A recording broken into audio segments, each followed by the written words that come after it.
Dobry wieczór Państwu. Mamy dzisiaj 4 stycznia 2023 roku.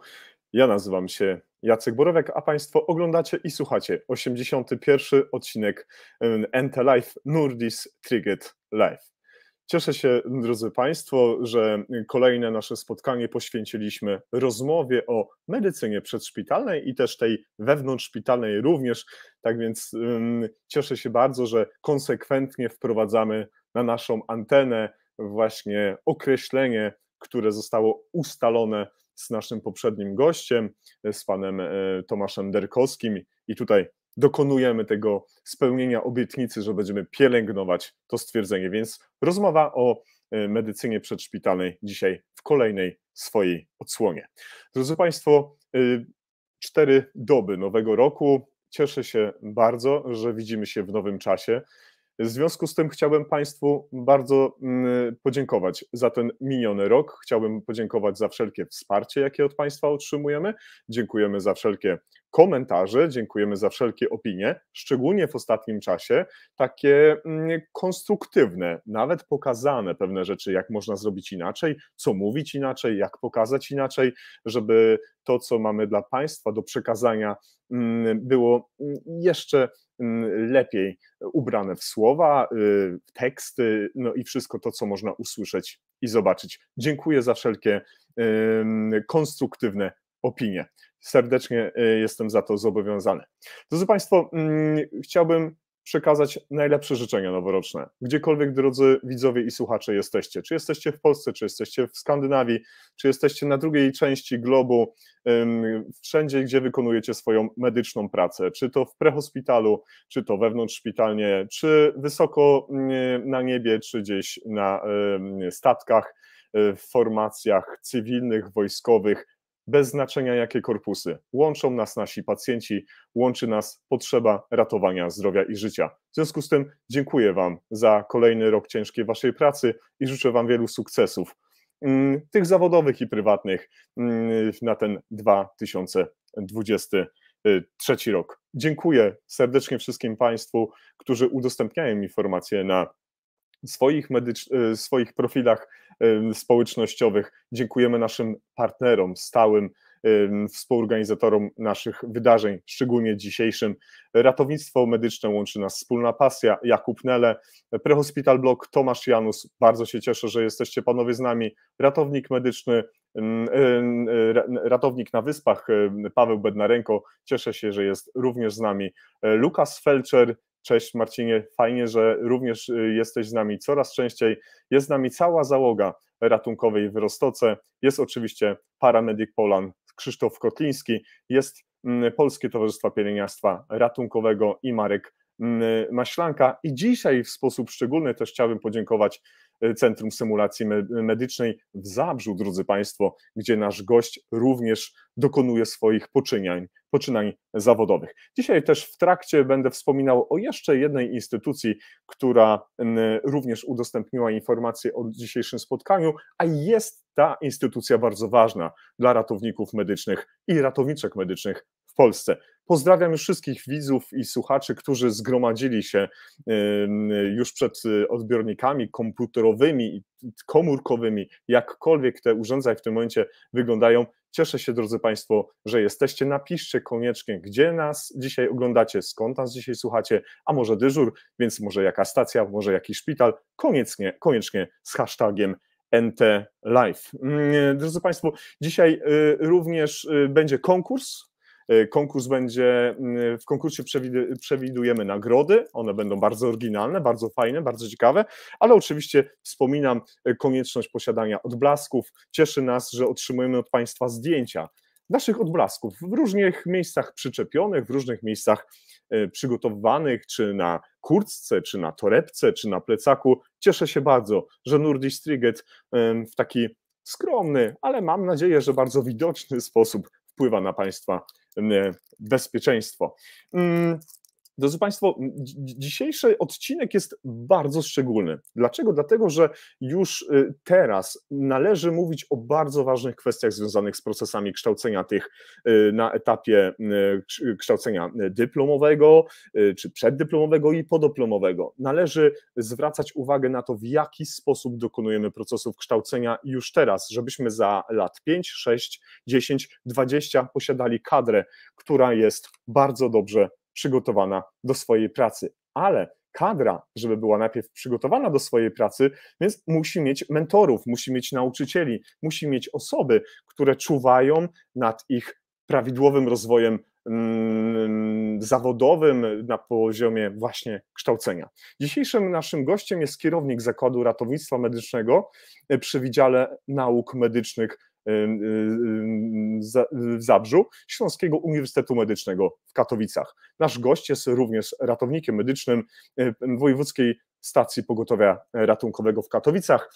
Nasz gość jest recenzentem w branżowym czasopiśmie Na Ratunek, jest autorem licznych publikacji, rozdziałów w podręcznikach i 2 edycji praktycznych standardów postępowania.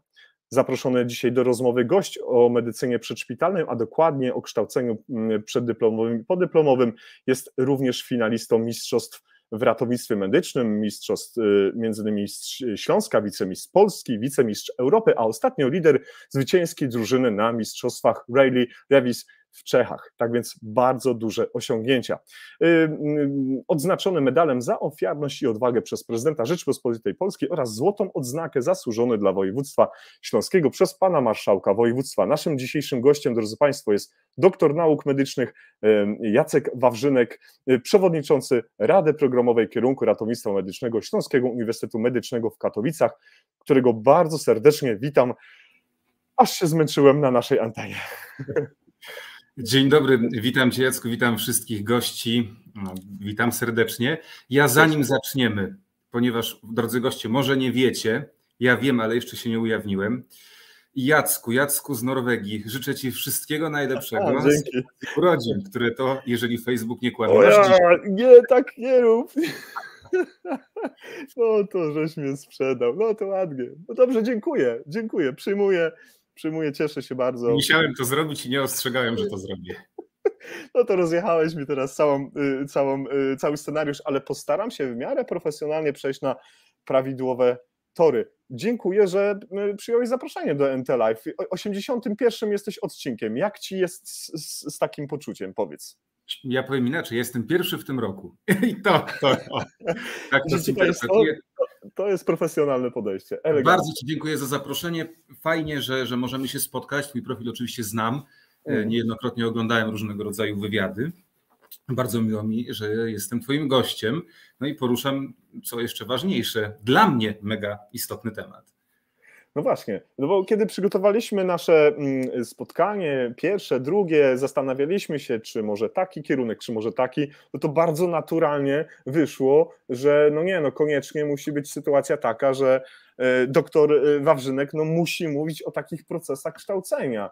I ja się z tego powodu bardzo cieszę, bo jesteś zarówno rozpoznawalną osobą w środowisku ratowników i ratowniczek medycznych w Polsce, ale też jesteś bardzo lubianym wykładowcą i jak tak słuchałem, czytałem, sprawdzałem tak dziennikarsko, trochę śledczo prowadziłem moje poszukiwania, no to nie spotkałem tam za dużo takich krytycznych opinii. Chyba ludzie Cię trochę lubią. Jak to jest z tym? Wiesz co, na ten temat ja się nie wypowiem, natomiast może dyplomatycznie odpowiem, że zależy, czy ktoś woli zupę pomidorową, czy nutellę. Ja nie jestem ani zupą pomidorową, ani nutellą, żeby wszyscy lubili. Natomiast staram się robić to, co robię, niejednokrotnie może za bardzo bezkompromisowo, co może się nie podoba wszystkim, ale myślę, że finalnie jest z tego dobry efekt.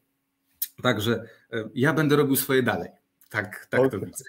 Fajnie. W tym momencie bardzo dziękuję Izabeli, szczególnie za te ostatnie konsultacje koleżeńskie. Dziękuję Tobie, Izabelo, i czuwaj nade mną dzisiaj, żebym dostosował się do Twoich wszystkich wskazówek. Jest z nami dzisiaj Izabela, która bardzo często słucha NT Live, jest również pani Agnieszka, jest pan Maciej Jabłoński i te osoby się będą pojawiać na naszym ekranie, drogi Jacku, ale od razu spieszę z pierwszym pytaniem, bo to jest pytanie bardzo ważne. Gdzie nas dzisiaj ugościłeś, gdzie my teraz jesteśmy i dlaczego to miejsce jest takie ważne. No, ja witam Was bardzo serdecznie z zabytkowego, oddanego do użycia raptem z 3 lata temu budynku w samym centrum Zabrza. Jest to Centrum Symulacji Medycznej w Zabrzu, Wydziału Nauk Medycznych w Zabrze Śląskiego Uniwersytetu Medycznego, gdzie posadowiony jest właśnie jakże wspaniały nasz z moimi asystentami zakład ratownictwa, gdzie prowadzimy dydaktykę. Także za tą płachtą z tej strony, tam jest panorama Zabrza, tam przeszczepiają serca, tam jest pomnik religii, tam jest górnik Zabrze, także to wszystko jest tutaj blisko. Także witam Was serdecznie ze Śląska, ze Śląskiego Uniwersytetu Medycznego. No to dobrze, a jak ci z tym, jak tak sobie czasami siedzisz i rozpracowujecie nowe metody kształcenia, tak sobie myślisz, kurczę, tam przeszczepiają serca, tam robią inne rzeczy, tam robią jakąś dodatkową procedurę ratującą życie. Jakie masz takie poczucie? Masz takie poczucie, że jesteś częścią wielkiego systemu, który rzeczywiście robi dobrą robotę, czy masz takie poczucie, że my tutaj studenci, my tutaj asystenci, doktoranci, no to tak może trochę gdzieś w cieniu tych wszystkich śląskich dokonań. Nie, my wszyscy mamy całą ekipą, nas jest 4 jak na razie w zakładzie. My całą ekipą, jestem przekonany, robimy to, co robimy z pasji. Od razu powiem, nie robimy tego za dobre pieniądze, po prostu robimy to z pasji, bo jak wszyscy doskonale wiecie, uczelnie są ustawowe stawki, prawda, wynagrodzeń, także to nie jest to zapłacona praca, natomiast jest to praca wspaniała, my to uwielbiamy robić, ale my mamy prawie takie motto, że zmieniamy ratownictwo na lepsze, ale ja zawsze też dodaję jedną rzecz. Ktoś nas kiedyś musi ratować. No właśnie. Dobrze by było, żeby ci, którzy nas przyjadą ratować, wiedzieli, jak to zrobić sprawnie, skutecznie, no i dobrze. Nie? Dlatego my bardzo dużo siły i energii wkładamy w to, aby ta dydaktyka miała ręce i nogi. A ile w tym wszystkim właśnie tego egoizmu jest na przyszłość, lokaty, bezpiecznego starzenia się, a ile jest takiego poczucia, że kurczę, naprawdę fajnie jest w te młode umysły naprawdę wpompować coś wielkiego? Wiesz co, nas bardzo cieszy to, jeżeli my widzimy, że nasi studenci robią postępy, że im się zaczyna chcieć. Bo poza taką dydaktyką klasyczną, którą prowadzimy w Centrum Symulacji, głównie opierając się o symulację wysokiej wierności, niskiej wierności, o tym jeszcze dzisiaj pewnie powiemy, także my jako nasza ekipa z zakładu, ale także ekipa, między innymi Tomek Lem, który jest kierownikiem Centrum Symulacji, też przecież znana postać, jesteśmy opiekunami praktyk zawodowych, jeżeli chodzi o zespoły ratownictwa, więc czy w wakacje, czy śródroczne, my tych studentów dostajemy, pracujemy z nimi nie tylko merytorycznie, ale także jesteśmy w stanie w ramach jeżdżenia z nimi w zespole wypracować, może nie wypracować, ukształtować pewnego rodzaju empatię, podejście do tych chorych i to też nam daje od razu informację zwrotną. Kurczę, ten będzie świetny, a ten jeszcze musi popracować. Okay. A przyznaj się szczerze, ile razy w zeszłym roku 2022, który już za nami i wszystko to, co tam było zapisane, księga została zamknięta, ile razy sobie pomyślałeś, kurczę, znowu ci studenci? Ani razu. Ani razu. Przyznaj się. Nigdy, nie. I ani razu nie miałem sytuacji, jeżeli chodzi o codzienną moją pracę w pogotowiu, ponieważ ja jestem zatrudniony i na etacie w pogotowiu, gdzie wypracowuję te 13-14 dyżurów. Jestem także na etacie na uniwersytecie, gdzie tych godzin oczywiście jest w skali roku znacznie mniej. Nigdy nie miałem takiej sytuacji, znowu, nie. Jak mi się zaczną pojawiać takie sytuacje, to na pewno będę musiał z czegoś zrezygnować, bo to jest pierwsza oznaka wypalenia. No właśnie, no to dobrze, żeby tak dopełnić jeszcze tego takiego spowiadania się na temat tego miejsca, to jak to się stało w ogóle, że medykiem stałeś się, no to powiedz w 2 zdaniach, no ale nie każdy ma taką w sobie może nawet nie potrzebę, ale możliwości takie naturalne, być dobrym dydaktykiem, albo użyję słowa dyplomatycznie poprawnego, sprawnym dydaktykiem. Co cię przekonało do tego, żeby nim zostać? Wiesz co mnie przekonało inaczej. Medykiem chciałem zostać, to było wiadome. Ratownictwo jest finalnie trochę przez przypadek, a praca w pogotowiu, zatrudniłem się na 3 miesiące na wakacje i tak jest 16 rok w tej chwili, więc trochę się pozmieniało. Jak w końcu po wielu bojach obroniłem pracę magisterską, tak zgłosiłem się do zaprzyjaźnionej pani profesor, i tak, że pani profesor, ja to bym chyba może coś pouczył, a może bym doktorat zrobił i tak od słowa do słowa, i jestem tu, gdzie jestem. Więc ja zawsze ogromnym szacunkiem darzę mojego największego mentora, jeżeli chodzi o tutaj uniwersytet, czyli panią profesor Hannę Misiołek, która była moim szefem przez wiele, wiele lat, która jest szefem Kliniki Anestezjologii Intensywnej Terapii, stąd też to moje zainteresowanie między innymi wentylacją. Także a dydaktyka, no to się tak rozwijało. Przez wiele lat przecież szkoliłem w różnych miejscach.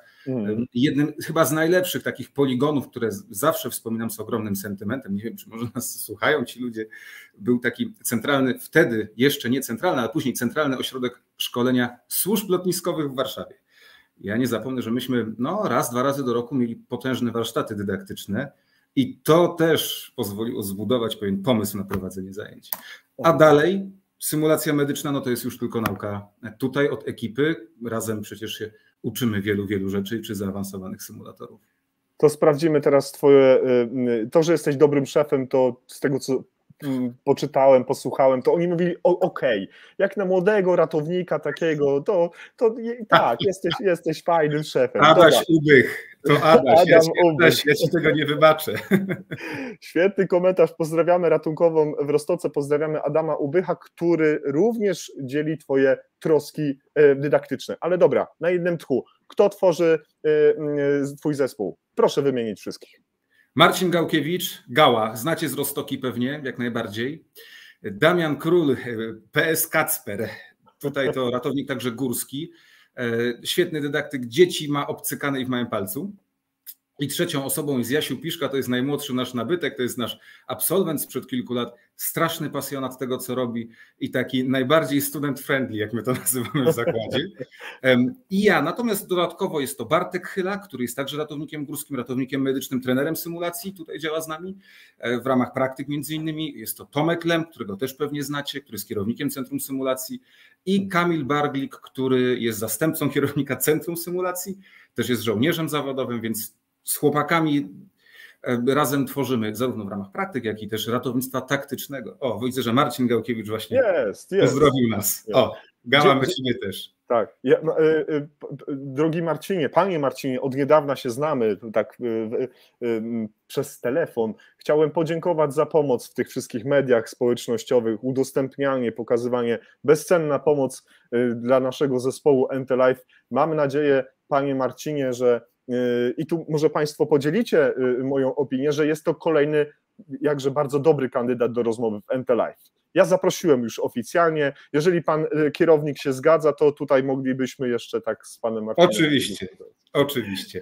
Ja zawsze muszę dodać, pamiętaj, Marcin Gałkiewicz jest z wykształcenia magistrem filozofii i etyki, więc na te tematy. Ale ja mówiłem, że ja zaprosiłem? Ja mówiłem, że ja pomyliłeś się. Nie, absolutnie, ale musisz powiedzieć o jeszcze jednej osobie, która będzie gościem Entelife, która była już planowana, ale z racji niespodzianki, jaką mamy dla państwa, która będzie 12 stycznia i ta niespodzianka jest dzisiaj z nami, musieliśmy przesunąć nasz plan, a przesunięty plan to Łukasz. Przedstaw Łukasza i powiedz, dlaczego ta osoba też jest tak ważna dla nas. Łukasz Mścisz, ksywa Grochu. No, Groszek jest świetnym ratownikiem, który przez lata też pracował na Wyspach, gdzie po potężnym wypadku, finalnie jakby trochę jego zdrowie nie pozwala na pracę w ZRM-ie, wrócił do nas do kraju, jest trenerem symulacji medycznej tutaj w Centrum Symulacji. Ja zawsze się śmieję, jest pierwszym na liście do zatrudnienia w zakładzie, jak tylko się otworzą kolejne etaty. Na pewno świetny dydaktyk, razem też szkoliliśmy zarówno w Warszawie, ostatnio PZPN, lekarzy z PZPN-u, także Groszek to jest Groszek i z Grochem, jak znasz Grocha, to wiesz, jak wygląda wspaniała nocna dyskusja. Absolutnie, poznałem się z Łukaszem w schronisku w Roztoce, to było bardzo ciekawe doświadczenie. Myślę, że chemia wybuchła dużo szerzej jak układ okresowy pierwiastków i bardzo się z tego powodu cieszę. Łukaszu i drodzy państwo, będziemy się widzieć okolice lutego zaraz na początku, bo te 2 kolejne spotkania, o 2 już dzisiaj będę mógł powiedzieć o kolejnym odcinku Entelife, ale to może później, żeby nie za dużo, nie wszystko naraz. No dobrze, to ja mam takie pytanie pierwsze, które niech otworzy tę furtkę naszej dzisiejszej dyskusji. Tak zupełnie dla ciebie, nie bazując na procedurach, standardach, na tym, co się akurat w Zabrzu wyrabia, albo u Ubycha, albo u chłopaków na WIM-ie. co według Ciebie, czym według Ciebie jest albo być powinna jakość nauczania w naszym zawodzie? Szkoda, że nie przygotowaliśmy tych pytań wcześniej, ale wiesz co, ja myślę tak, pierwsza rzecz to jest kadra dydaktyczna, bo jeżeli kadrze dydaktycznej się chce, ja patrzę przez pryzmat naszej jedynie na razie 4, to jeżeli nam się chce jako dydaktykom, to ta edukacja idzie dużo lepiej. My jesteśmy lepiej postrzegani przez studentów, ale też studenci więcej mogą od nas uzyskać, natomiast no, zasady muszą być jasne. My wam damy wszystko, ale wy musicie być fair w stosunku do nas. Wszyscy doskonale wiemy, że jest gro jednostek i to w całej Polsce. Ja nie mówię u nas, bo to nie tylko u nas, bo u nas też takie osoby są, gdzie no, dydaktyka nie jest ich mocną stroną i nie robią to z niechęcią, robią to niejako z przymusu i właściwie nic z tego dobrego nie wychodzi. Więc po pierwsze kadra, ale nie możemy zapomnieć o tym, żeby ta kadra miała na czym uczyć. Bo zdecydowanie jakość nauczania będzie lepsza, jeżeli będziemy dysponowali na przykład centrami symulacji medycznej, symulacją wysokiej wierności, możliwością zaangażowania pacjenta standaryzowanego, takim najwyższym wręcz levelem, jeżeli chodzi o takie kontaktowe już stany nagłe. Zatem tutaj myślę, że te elementy zdecydowanie wpływają na to, że ta jakość nauczania będzie dobra. Okej, super. Wiesz co, odniosę się jeszcze do jednej instytucji, która również udostępniła informacje o naszym dzisiejszym wydarzeniu i ja wiem, że z nimi też tam masz jakieś pewne układy. To jest Polskie Towarzystwo Ratowników Medycznych, które scala naszą grupę zawodową, albo przynajmniej ma taki cel, żeby być tą instytucją, która kierunkuje pewne postawy, pewne zmiany, pewne sytuacje, które w naturalny sposób powinny być implementowane do naszego systemu. Co w 2 zdaniach najważniejszego chciałbyś powiedzieć jako dydaktyk dla takiego Towarzystwa Ratowników Medycznych, żeby zrobić w 2023 roku? To ja może nawiążę, bo tak trochę rozszerzę temat Polskiego Towarzystwa Ratowników. Jak najbardziej, ja jestem członkiem Polskiego Towarzystwa Ratowników, bezsprzecznie utożsamiam się z tą instytucją i utożsamiam się z każdą instytucją, która jest w stanie zrobić coś dobrego pod kątem poprawy jakości nauczania, pod kątem poprawy rozwiązań systemowych. Ja nigdy nie byłem i nigdy nie będę i nie jestem członkiem żadnego związku zawodowego w sensie samego związku. Natomiast jak doskonale przecież wiecie wszyscy, ja przez wiele lat działałem w Polskiej Radzie Ratowników Medycznych, czyli stowarzyszeniu tych związków zawodowych i różnych fundacji czy stowarzyszeń związanych z ratownictwem. Także każda instytucja, która robi coś dobrego, jest mi bliska.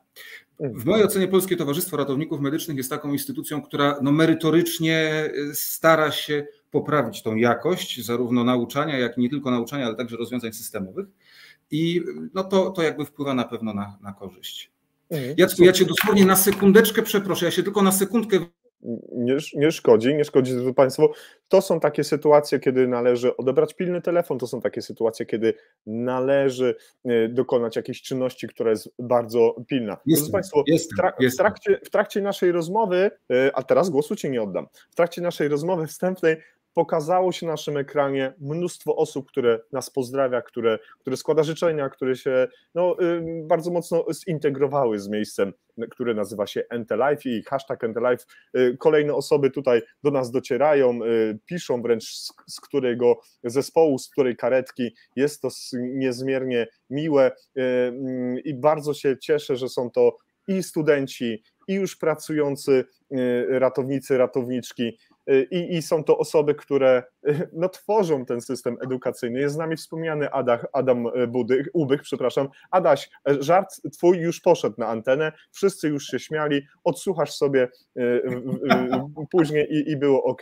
Jest z nami również dzisiaj bardzo często, bardzo regularnie pan doktor Grzegorz Lewandowski, którego również bardzo ciepło pozdrawiam. Jest z nami pan Kuba Milanowicz z Łodzi, kolejna osoba z łódzkiego środowiska. No to dobrze, to my pozdrawiamy Polskie Towarzystwo Ratowników Medycznych i tu dziękuję za to, żeście Państwo zdecydowali się, żeby udostępnić informacje o naszym dzisiejszym spotkaniu. No to ja rzucę na tapetę kolejne pytanie, które nie jest chyba takie bardzo oczywiste, żeby na nie odpowiedzieć, ale gdybyśmy mieli powiedzieć, czym są nowoczesne i skuteczne standardy takiego wiesz co, i teoretycznego, i praktycznego kształcenia, albo czym powinny być, to ja bym bardzo cię prosił, żebyś kilka zdań na ten temat powiedział. O, jasne, że powiem. Słuchajcie, standard nauczania dla kierunku ratownictwo medyczne, jeżeli chodzi o studia pierwszego stopnia, pierwszy jakikolwiek standard pojawił się w 2019 roku.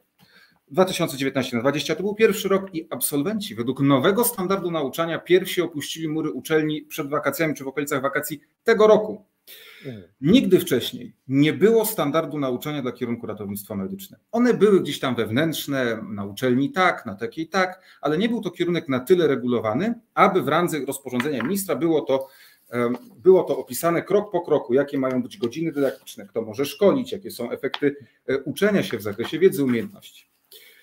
Ten standard, który w tej chwili jest i funkcjonuje, on jak powstał, tak wszedł w życie i jeszcze nie był w żaden sposób zmieniany, w mojej ocenie jest bardzo dobrym standardem. Ale dlaczego tak mówię? Dlatego, że przy tym standardzie naprawdę pracowali praktycy, dydaktycy w Warszawie, wówczas w Ministerstwie Zdrowia. I myślę, że nawet może część osób, które dzisiaj tutaj z nami jest, może było nawet w tej grupie, bo byli to przedstawiciele i uczelni publicznych, niepublicznych, przedstawiciele konsultanta krajowego, różnych stowarzyszeń. Nas, o ile dobrze pamiętam, na tych spotkaniach to było grubo po 20-30 osób czasami i naprawdę został wypracowany w mojej ocenie świetny kompromis. Aktualnie ustawodawca tam chce trochę mieszać, to może do tego jeszcze dojdziemy. Ja będę bronił tego standardu, bo sam z naszą panią dziekan, panią profesor Alicją Grzanką niejednokrotnie do tej Warszawy jeździliśmy i o ten standard walczyliśmy. Słuchajcie, każdy kierunek medyczny w tej chwili, każdy, czy to lekarski, lekarsko-dentystyczny, fizjoterapia, pielęgniarstwo, położnictwo, czy właśnie ratownictwo medyczne, ma taki standard. W nim jest napisane w gruncie rzeczy wszystko, jak ta dydaktyka powinna wyglądać, ile godzin, jakie grupy przedmiotów. Także jest to swego rodzaju wskazówka, która bardzo, ale to bardzo usystematyzowała i przynajmniej teoretycznie spowodowała, że każda uczelnia powinna szkolić w miarę podobnie, a nie każda jakby na swój pomysł. Okej.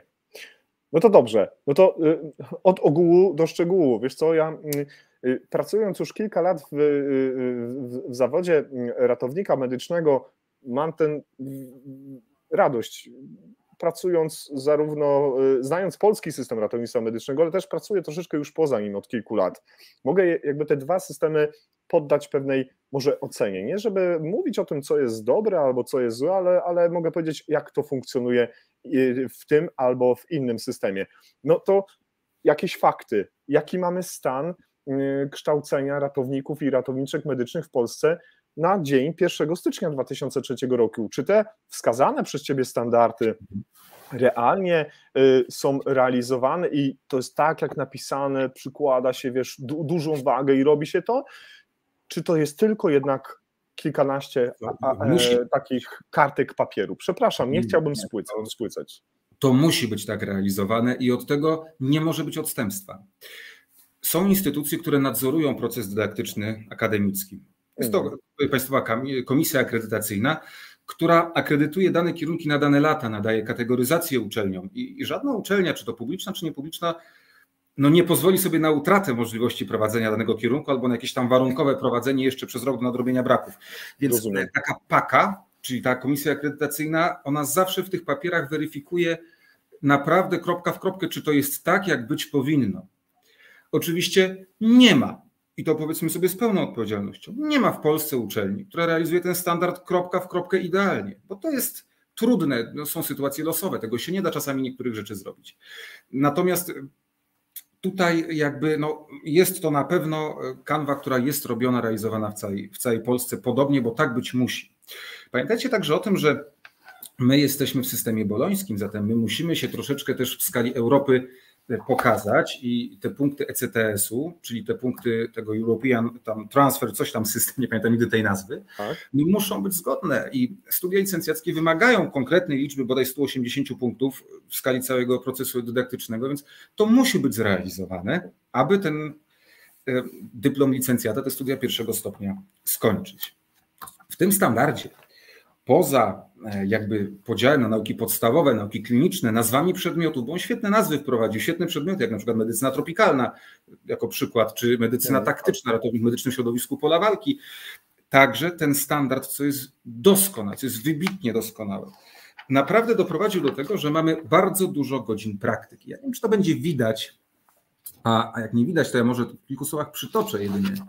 Bardzo proszę. Standard, poza tym, że wymaga realizacji praktyk wakacyjnych w Zespole Ratownictwa w SOR-ze i w oddziale intensywnej terapii, zawiera coś, czego wcześniej nigdy raczej nie było, czyli praktyki śródroczne. Czyli nie taka konkretna dydaktyka jak seminarium i gdzieś tam chodzenie i oglądanie pacjentów, bardziej o szpitalach klinicznych, tylko praktyki śródroczne, gdzie ci ratownicy mają za zadanie już działać pod nadzorem w różnych oddziałach i są to oddziały chirurgii, oddziały ortopedyczne, jest to neurologia, kardiologia, pediatria, SOR, oddział wewnętrzny, gdzie naprawdę tych godzin jest po 50, 60, 100 godzin w zależności od tej praktyki. Natomiast samych godzin szkolenia praktycznego jest dokładnie 960. To jest prawie 1000 godzin, a całe studia to 3600. Zatem zobaczcie, jak wielka jest wartość tego szkolenia praktycznego w tej chwili i wymogu realizacji tych zajęć. Praktyki wakacyjne to praktyki wakacyjne. One mają odbywać się w 3 elementach. Ja to zawsze też moim studentom tłumaczę i myślę, że część dydaktyków z kraju podobnie to rozwiązała. Kiedy te standardy zaczęły wchodzić w życie, nawet dzisiaj sprawdzałem, funkcjonuje, mamy taką grupę na WhatsAppie kształcenie ratowników. Tam w tej grupie jest nie wiem, z 50-60 osób związanych z dydaktyką. To znaczy przewodniczący Rady Programowej, kierownicy zakładów czy dydaktycy, stricte ratownicy z całej Polski. I myśmy, wymieniając się doświadczeniami, właściwie w wielu aspektach wspólnie trochę budowali ten program. Później już standard przerzucali na budowanie programu w danej uczelni. Praktyki wakacyjne, tutaj ustawodawca wymyślił 3, czyli 168 godzin, właściwie 168 w SOR-ze, 168 w ZRM-ie i 164 w intensywnej terapii, czyli właściwie 3 miesiące praktyk.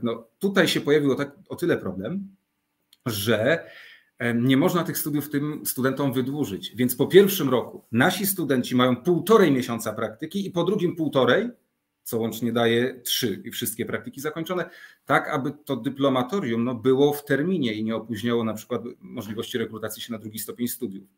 Także nasi studenci, niestety te wakacje mają trochę tam ubite tych praktyk. Praktyki śródroczne na przykład my realizujemy w formie takiej, że one są zaplanowane w harmonogramie zajęć. Czyli dzisiaj mam przykładowo seminarium z chirurgii, jutro mam zajęcia w zakładzie, tutaj u nas jakieś ćwiczenia symulacyjne, a pojutrze od 8 do 14 siedzę w oddziale ortopedii i mam praktykę śródroczną. Także ten program pod kątem organizacyjnym jest dobry, jest fajny, ale dodam jeszcze, że w tym programie są na szczęście mówię, niektóre efekty uczenia się trochę mało precyzyjnie opisane. Dlaczego mówię na szczęście? Jak sami doskonale wiecie, ustawodawca całkiem niedawno w tym projekcie rozporządzenia, które wstrzymał później jego procedowanie, zaproponował procedurę RSI, USG po kursie, ja do tego też dzisiaj jeszcze nawiążę, czy stwierdzanie zgonów. Natomiast ja zawsze będę stał w opozycji do tego, co zostało powiedziane, że ratownicy nie byli kształceni przeddyplomowo tych rzeczy. Nigdy, pamiętajcie drodzy Państwo, nie było wcześniej standardu. Warto też zwrócić uwagę na to, że nowe uprawnienia, które nam się nadaje, czy one mają być obarczone kursem, czy nie, do tego jeszcze nawiążemy. Ale przecież w 2016 czy 2017 roku, kiedy było zwiększenie uprawnień zawodowych ratownika, jeszcze nie było standardu, kierunek nie był tak regulowany. Nagle ratownik otrzymał kardiowersję, otrzymał stymulację, otrzymał morfinę, fentanyl, midazolam. Nie było kursów. Zawsze podkreślam też jeszcze jedną rzecz. Osoby, które budują tą konieczność pewnego szkolenia nas z jakichś tam elementów, zwróćcie uwagę, dla przykładu profesorowie medycyny, którzy zawiadują ratownictwem, kiedy oni uczyli się przeddyplomowo, to o rezonansie magnetycznym nikt nie słyszał. A dzisiaj go zlecają. Przecież nie mają takiego efektu. Z lat jakby dawnych, prawda? Więc to tak już bardzo dziwne, bardzo takie mocne może porównanie. Natomiast oczywiście ratownicy powinni się rozwijać, uprawnienia powinny być bezsprzecznie zwiększone i ja to jestem bardzo dużym orędownikiem tego. Natomiast tutaj w jakiej formie, to jeszcze pewnie nawiążemy może do studiów 2. stopnia. Natomiast efekty uczenia się, mogę jeszcze chwilkę? Tak, bardzo proszę. Efekty uczenia się, one są dosyć otwarte i podniesione już kiedyś zostało, że ratownik nie miał tego w standardach, ale ja wiem, że miał. Miał dlaczego? Bo chociażby tematyka USG. skoro jasno określa się, że badanie USG jest elementem badania fizykalnego, w efektach uczenia się ratownik medyczny ma umieć. Zarówno ma znać i rozumieć, ale także ma potrafić wykonać badanie fizykalne w szerszym zakresie, w coraz to szerszym zakresie, więc to USG jest przecież elementem niezbędnym do tego. Przypadek stwierdzania zgonów. Tutaj ja zawsze będę mówił, że stwierdzenie zgonu jest czynnością administracyjną. To nie jest wykonanie medycznej czynności. To jest wypisanie odpowiedniej dokumentacji, bo my uznajemy przecież pacjenta za zmarłego, kończąc resuscytację, czy jej nie podejmując. Robimy medycznie ten element, który tylko w ramach nomenklatury niemedycznej nazywa się stwierdzeniem zgonu, bo jest czynnością administracyjną. Mowa jest o RSI. Analizując standardy nauczania, nawet w tej chwili na pierwszym stopniu, śmiało można powiedzieć, że skoro ratownik medyczny, ja teraz nie będę przytaczał tych efektów, ale ma znać leki stosowane w stanach zagrożenia życia, ma znać procedury takie, to wszystko można śmiało podciągnąć, że już w tym aktualnym standardzie kształcenia jest. Aktualnie, jeżeli jesteśmy jeszcze przy studiach pierwszego stopnia, cały czas jest mowa o tym, że ustawodawca planuje chociaż trochę zmodyfikować ten standard. Co z tego wyjdzie, nie wiem, ale my gdzieś tam już oddolnie w wielu aspektach proponowaliśmy raptem dodanie 3-4 efektów uczenia się, bo one tak fachowo teraz się nazywają, do tego standardu studiów pierwszego stopnia, właśnie pod kątem, tak aby było klarowne, że to USG, że to stwierdzenie zgonu, czy że gdzieś tam przygotowanie pod te protokoły RSI, czy wykonanie innych rzeczy. No medycyna idzie do przodu.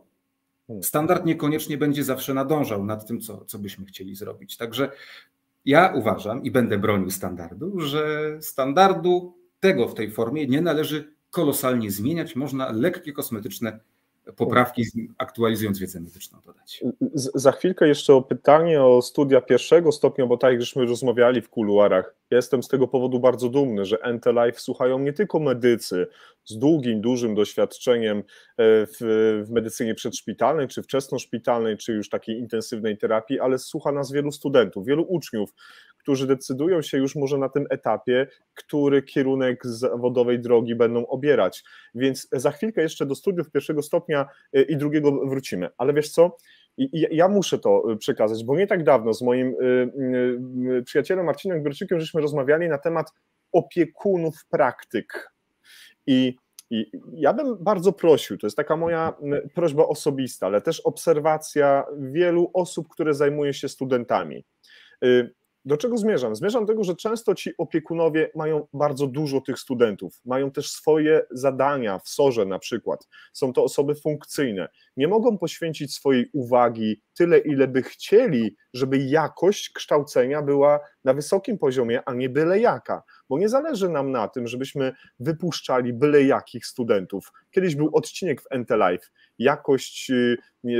o jakości rozmawialiśmy między innymi z Lukasem Felczerem, z Marcinem Wojcieszakiem i do czego zmierzam? Prosiłbym, gdyby była możliwość przeanalizowania w waszej grupie, żeby te wymagania do tych opiekunów studentów, ich czas pracy, ich finansowanie, ich zaangażowanie uporządkować, żeby ci studenci wychodzili naprawdę z przekonaniem, że po 8 godzinach praktyk czy po 12 naprawdę wynieśli znacznie więcej niż ten przysłowiowy telewizor z dyżurki. To jest taka moja ogromna prośba do ciebie, bo jesteś przewodniczącym Rady Programowej i myślę, że to jest chyba najlepszy kierunek, gdzie mogę te swoje prośby czy przemyślenia przekazać, więc przekazuję, ale też bardzo cię proszę, żebyś się odniósł do tego wątku, a za chwilkę przejdziemy dalej do studiów pierwszego, drugiego stopnia, z czego powinniśmy rezygnować, a co jednak pielęgnować dalej. Proszę uprzejmie.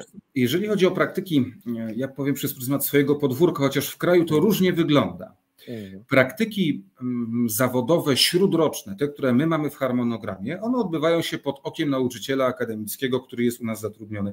No, jako uniwersytet posiadamy oddziały kliniczne, więc tu jakby jest to nasz oddział, a nie oddział wynajęty, jak gdzieś tam w wielu uczelniach.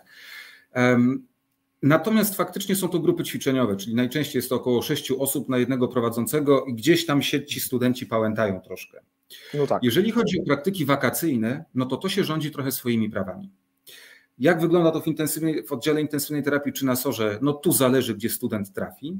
Natomiast jeżeli chodzi o pogotowie, czyli te takie najbardziej koronne wręcz praktyki, tutaj zależy też od dysponenta. W pogotowie, w którym pracuję, czyli Wojewódzkie Pogotowie Ratunkowe w Katowicach, przez wiele ostatnich lat studenci byli 7-15, przychodziła ich tam grupka albo jeden, ten zespół wyjeżdżał, to jechał z tymi, ten jechał z tymi, ten jechał z tamtymi. Był miszmasz. Kilka lat temu, ze 2 lata temu, Michał Kucap, wówczas jeszcze szef szkoły ratownictwa w naszym ośrodku, wymyślił, żeby to trochę zmodyfikować. I Pogotowie Katowickie wprowadziło taką zasadę prowadzenia praktyk uczeń-mistrz. Czyli student przychodzi, jest przypisany do konkretnego jednego ratownika, też wyselekcjonowanego, żeby to nie była osoba średnio kompetentna, i z nią pełni tam przez miesiąc dyżury, czy wyrabia te godziny, które musi zrobić. I tutaj w tym pogotowiu naszym to rozwiązanie jest świetne, bo ci ratownicy przychodzą do konkretnego ratownika, jeżdżą od 7 do 19. Jeżeli uczelnia nie widzi przeszkód, to ratownicy formalnie dyżurują także w nocy i nocne dyżury także pełnią w ZRM-ach. I nie ma z tym żadnego pogotowie problemu, bo któraś z dyrektyw unijnych mówi, że szkolenie praktyczne odbywa się w godzinach pracy jednostki. No, pogotowie jest jednostką całodobową, więc tutaj są, tam można, nie można, póki się nic nie dzieje, ale nawet jak się działo, to jeszcze nie było z tego jakby afery. A poza tym specyfika pracy w nocy też jest inna. Absolutnie. Stąd tutaj ta zasada mistrz-uczeń jest doskonała, którą realizujemy. W ramach praktyk śródrocznych naszych studentów w ZRM, bo tam też jest jeszcze 50 godzin zegarowych, 36,5 zegarowej, 50 dydaktycznych, no tutaj też jeżdżą z nami. Czyli cały rok trzeci, który ma te praktyki śródroczne, te dyżury ma albo z asystentami z zakładu, albo jest to właśnie Tomek Lem, jest to Kamil Barglik, czy Bartek Chyla, czy my. Także oni są dopieszczeni wtedy. Nie odpowiem, wiesz, za jednostki kliniczne, za oddziały. Raz lepiej, raz gorzej. Ja mam takie doświadczenie. Ja rzadko się decyduję na to, żeby wtrącić jakieś swoje 2 grosze o tym, co ja myślę o jakimś wątku, bo to nasi goście są głównym źródłem wiedzy i informacji, ale niech ten wątek, który chciałbym w tym momencie przekazać, będzie też pewną może inspiracją dla Was, albo zmianą, albo dodatkowym zapisem w tych procedurach. Ja jestem też kierownikiem praktyk dla studentów, ale mnie przeszkoliła uczelnia na kursie pedagogicznym, na kursie dla instruktorów. Przeszedłem kurs, przeszedłem egzamin, są procedury, z których ja odpowiadam i według algorytmu kształcę swoich studentów czy asystentów. Bardzo bym prosił, żebyście wy jako ośrodki akademickie też zajmowali się tymi właśnie osobami, bo nie każdy medyk jest świetnym dydaktykiem. Czasami się po prostu do tego nie nadajemy, a czasami ta funkcja jest nam trochę batem rzucana. Słuchaj, masz studenta i musisz się nim zająć.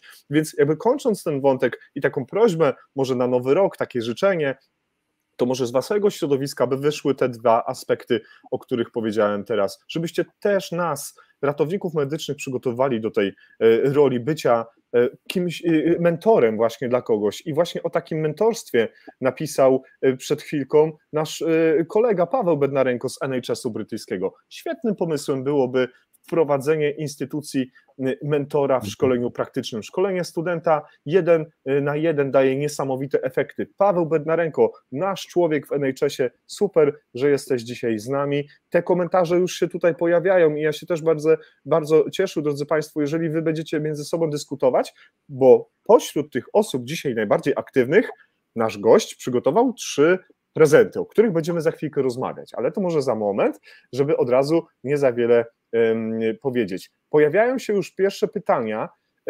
Jeżeli otrzymacie Państwo na nie odpowiedzi już w trakcie wypowiedzi Jacka, to fantastycznie. Jeżeli trzeba będzie coś dopowiedzieć, na pewno do tego wrócimy, ale ten panel Questions and Answers będzie za chwilkę, za moment, bo ja jeszcze nie ukrywam, chciałbym wrócić do pewnych rzeczy. Słucham Cię, Jacku. Ja tylko może tak nawiążę tutaj do kilku postów, które czytam. No właśnie. Praktycznie ta metoda mistrz-uczeń, zacznę od Kuby Nelego. Cześć w ogóle, cześć Kuba. Jedno musi chcieć nauczać, drugie musi chcieć się uczyć. U nas akurat, jeżeli chodzi o ekipę, która szkoli już 1 do 1, no to jest ekipa, której się chce. Studenci różnie. Ja tutaj nie chcę przestrzegać albo opowiadać, jacy my jesteśmy straszni, ale ubiegłoroczny rok, czyli pierwszy, który skończył według nowych standardów, studentów na roku było bodajże 36 albo 34. To słuchajcie, 4 nie skończyło studiów. i na samym finiszu albo egzaminy dyplomowe, albo nie byli dopuszczeni do egzaminów dyplomowych, ale to jakby też było wiadome przez ostatnie miesiące, że te osoby nie radzą sobie z tym wszystkim, więc albo część nawet nie doszła do tych egzaminów dyplomowych. Natomiast widzę, że tutaj gdzieś tam nie można jeździć w nocy, jasne, bo to jest pewnego rodzaju też ryzyko pogotowia, że bierze studenta na noc. Prawo pracy o tym mówi. Tak, tak. Natomiast wydzielenie opiekunów, i ja tutaj zachęcam może osoby, które gdzieś tych studentów mają, czasami z przypadku, czasami nie, dzisiaj z takim, dzisiaj z innym, to może jednak warto by było, aby wasi dysponenci też przemyśleli system 1:1, bo to, tak jak już tutaj przed chwilką też zostało powiedziane, to jest najlepsza metoda. Jeżeli kompetentny ratownik, czy taki, któremu się chce, jest w stanie coś ciekawego pokazać, będzie miał 1:1, 168 godzin dyżuru z takim studentem, no to wtedy ten student wyjdzie pełen wiedzy. Oczywiście student też musi chcieć. To jest...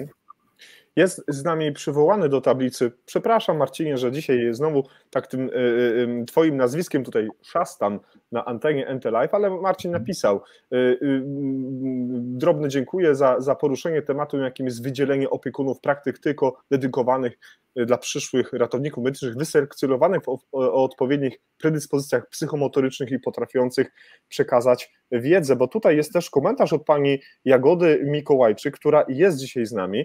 I dobry wieczór, dziękujemy, że poświęciła pani dzisiaj swój czas. Jest napisane, tylko to nie do końca powinno tak wyglądać, można być kompetentny na poziomie studenckim oczywiście, jednocześnie nie będąc ekstrawertyczną osobą, która umie się tymi łokciami przepychać, ale myślę, pani Jagodo, że jest tak, że jak mamy kompetentnego mentora, instruktora prowadzącego, to on umiejętnie te postawy jest w stanie wykorzystać. Nie wiem, jest z nami dydaktyk, kierownik, może się do tego komentarza odniesiesz, Jacku.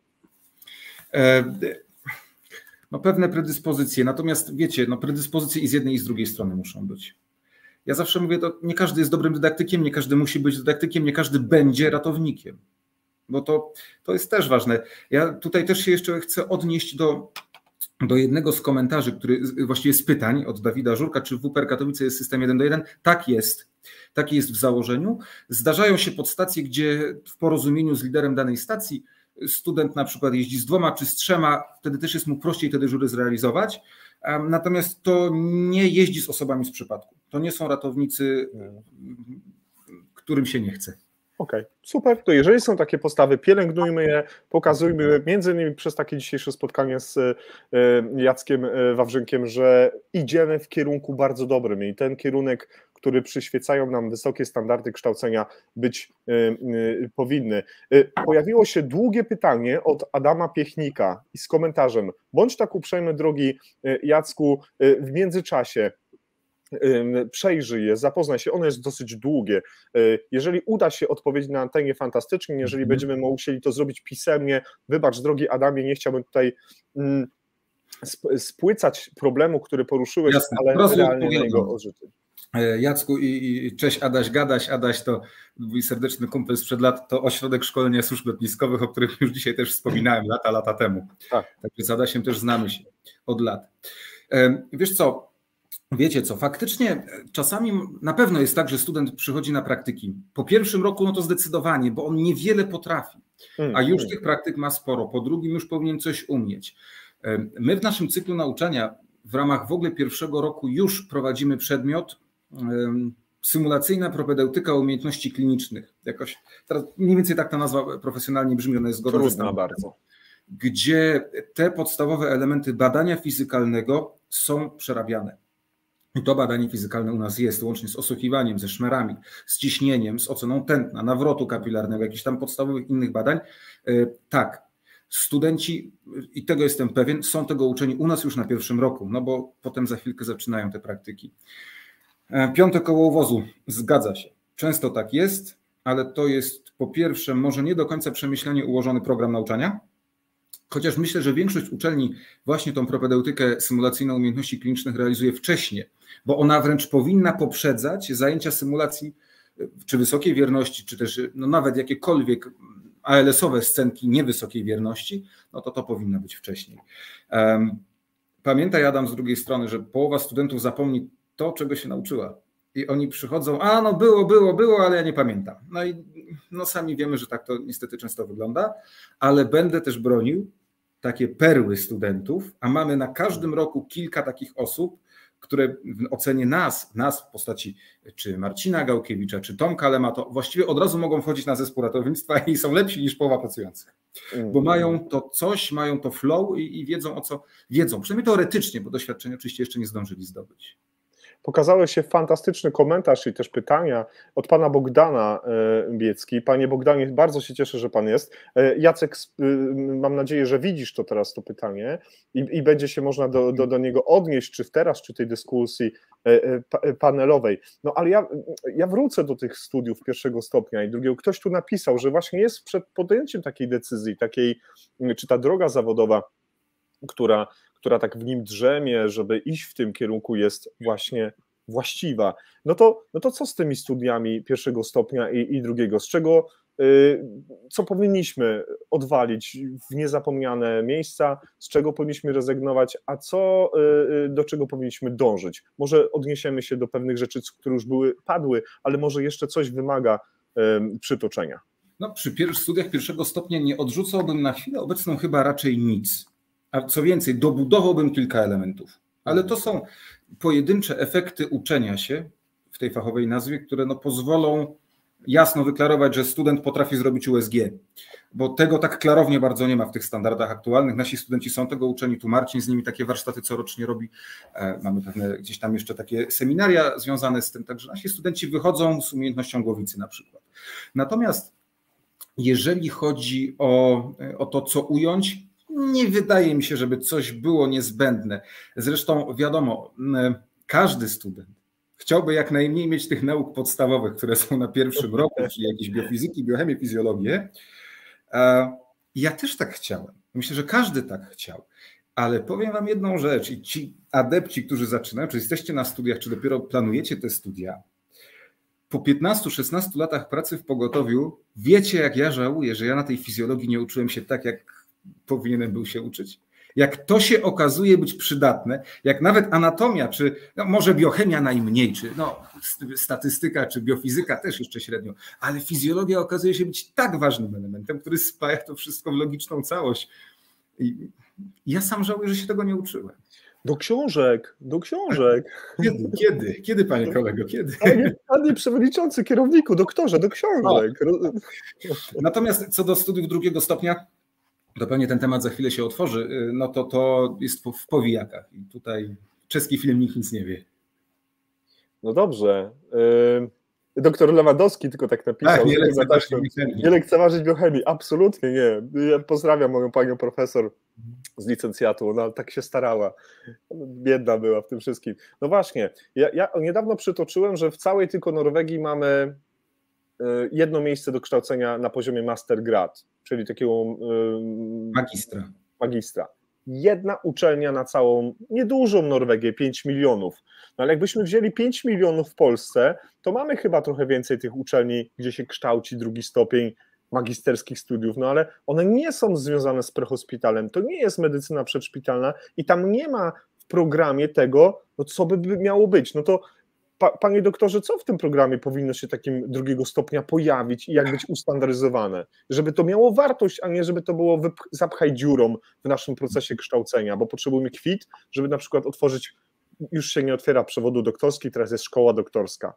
Ale ja mam często wrażenie, że już na starcie jesteśmy wkurzeni faktem, że tego magazyniera musimy robić, bo nie mamy tak naprawdę z czego, co wnosi dużą wartość do naszej pracy.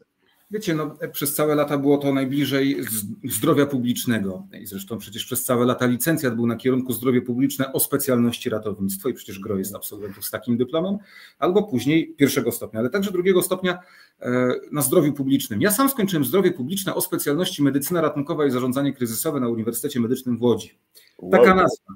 Te nazwy akurat Łódź była zawsze pionierem tych studiów i oni te nazwy zmieniali. Zaraz tutaj pewnie zostanę okrzyczany, albo Kasia starosta czy przyjaciele moi z Łodzi będą dzwonić, co ty tam opowiadasz i nadajesz na Łódź, ale faktycznie to Łódź była też takim pionierem trochę pewnych tych nazw i tych studiów. Tutaj profesor Gaszyński.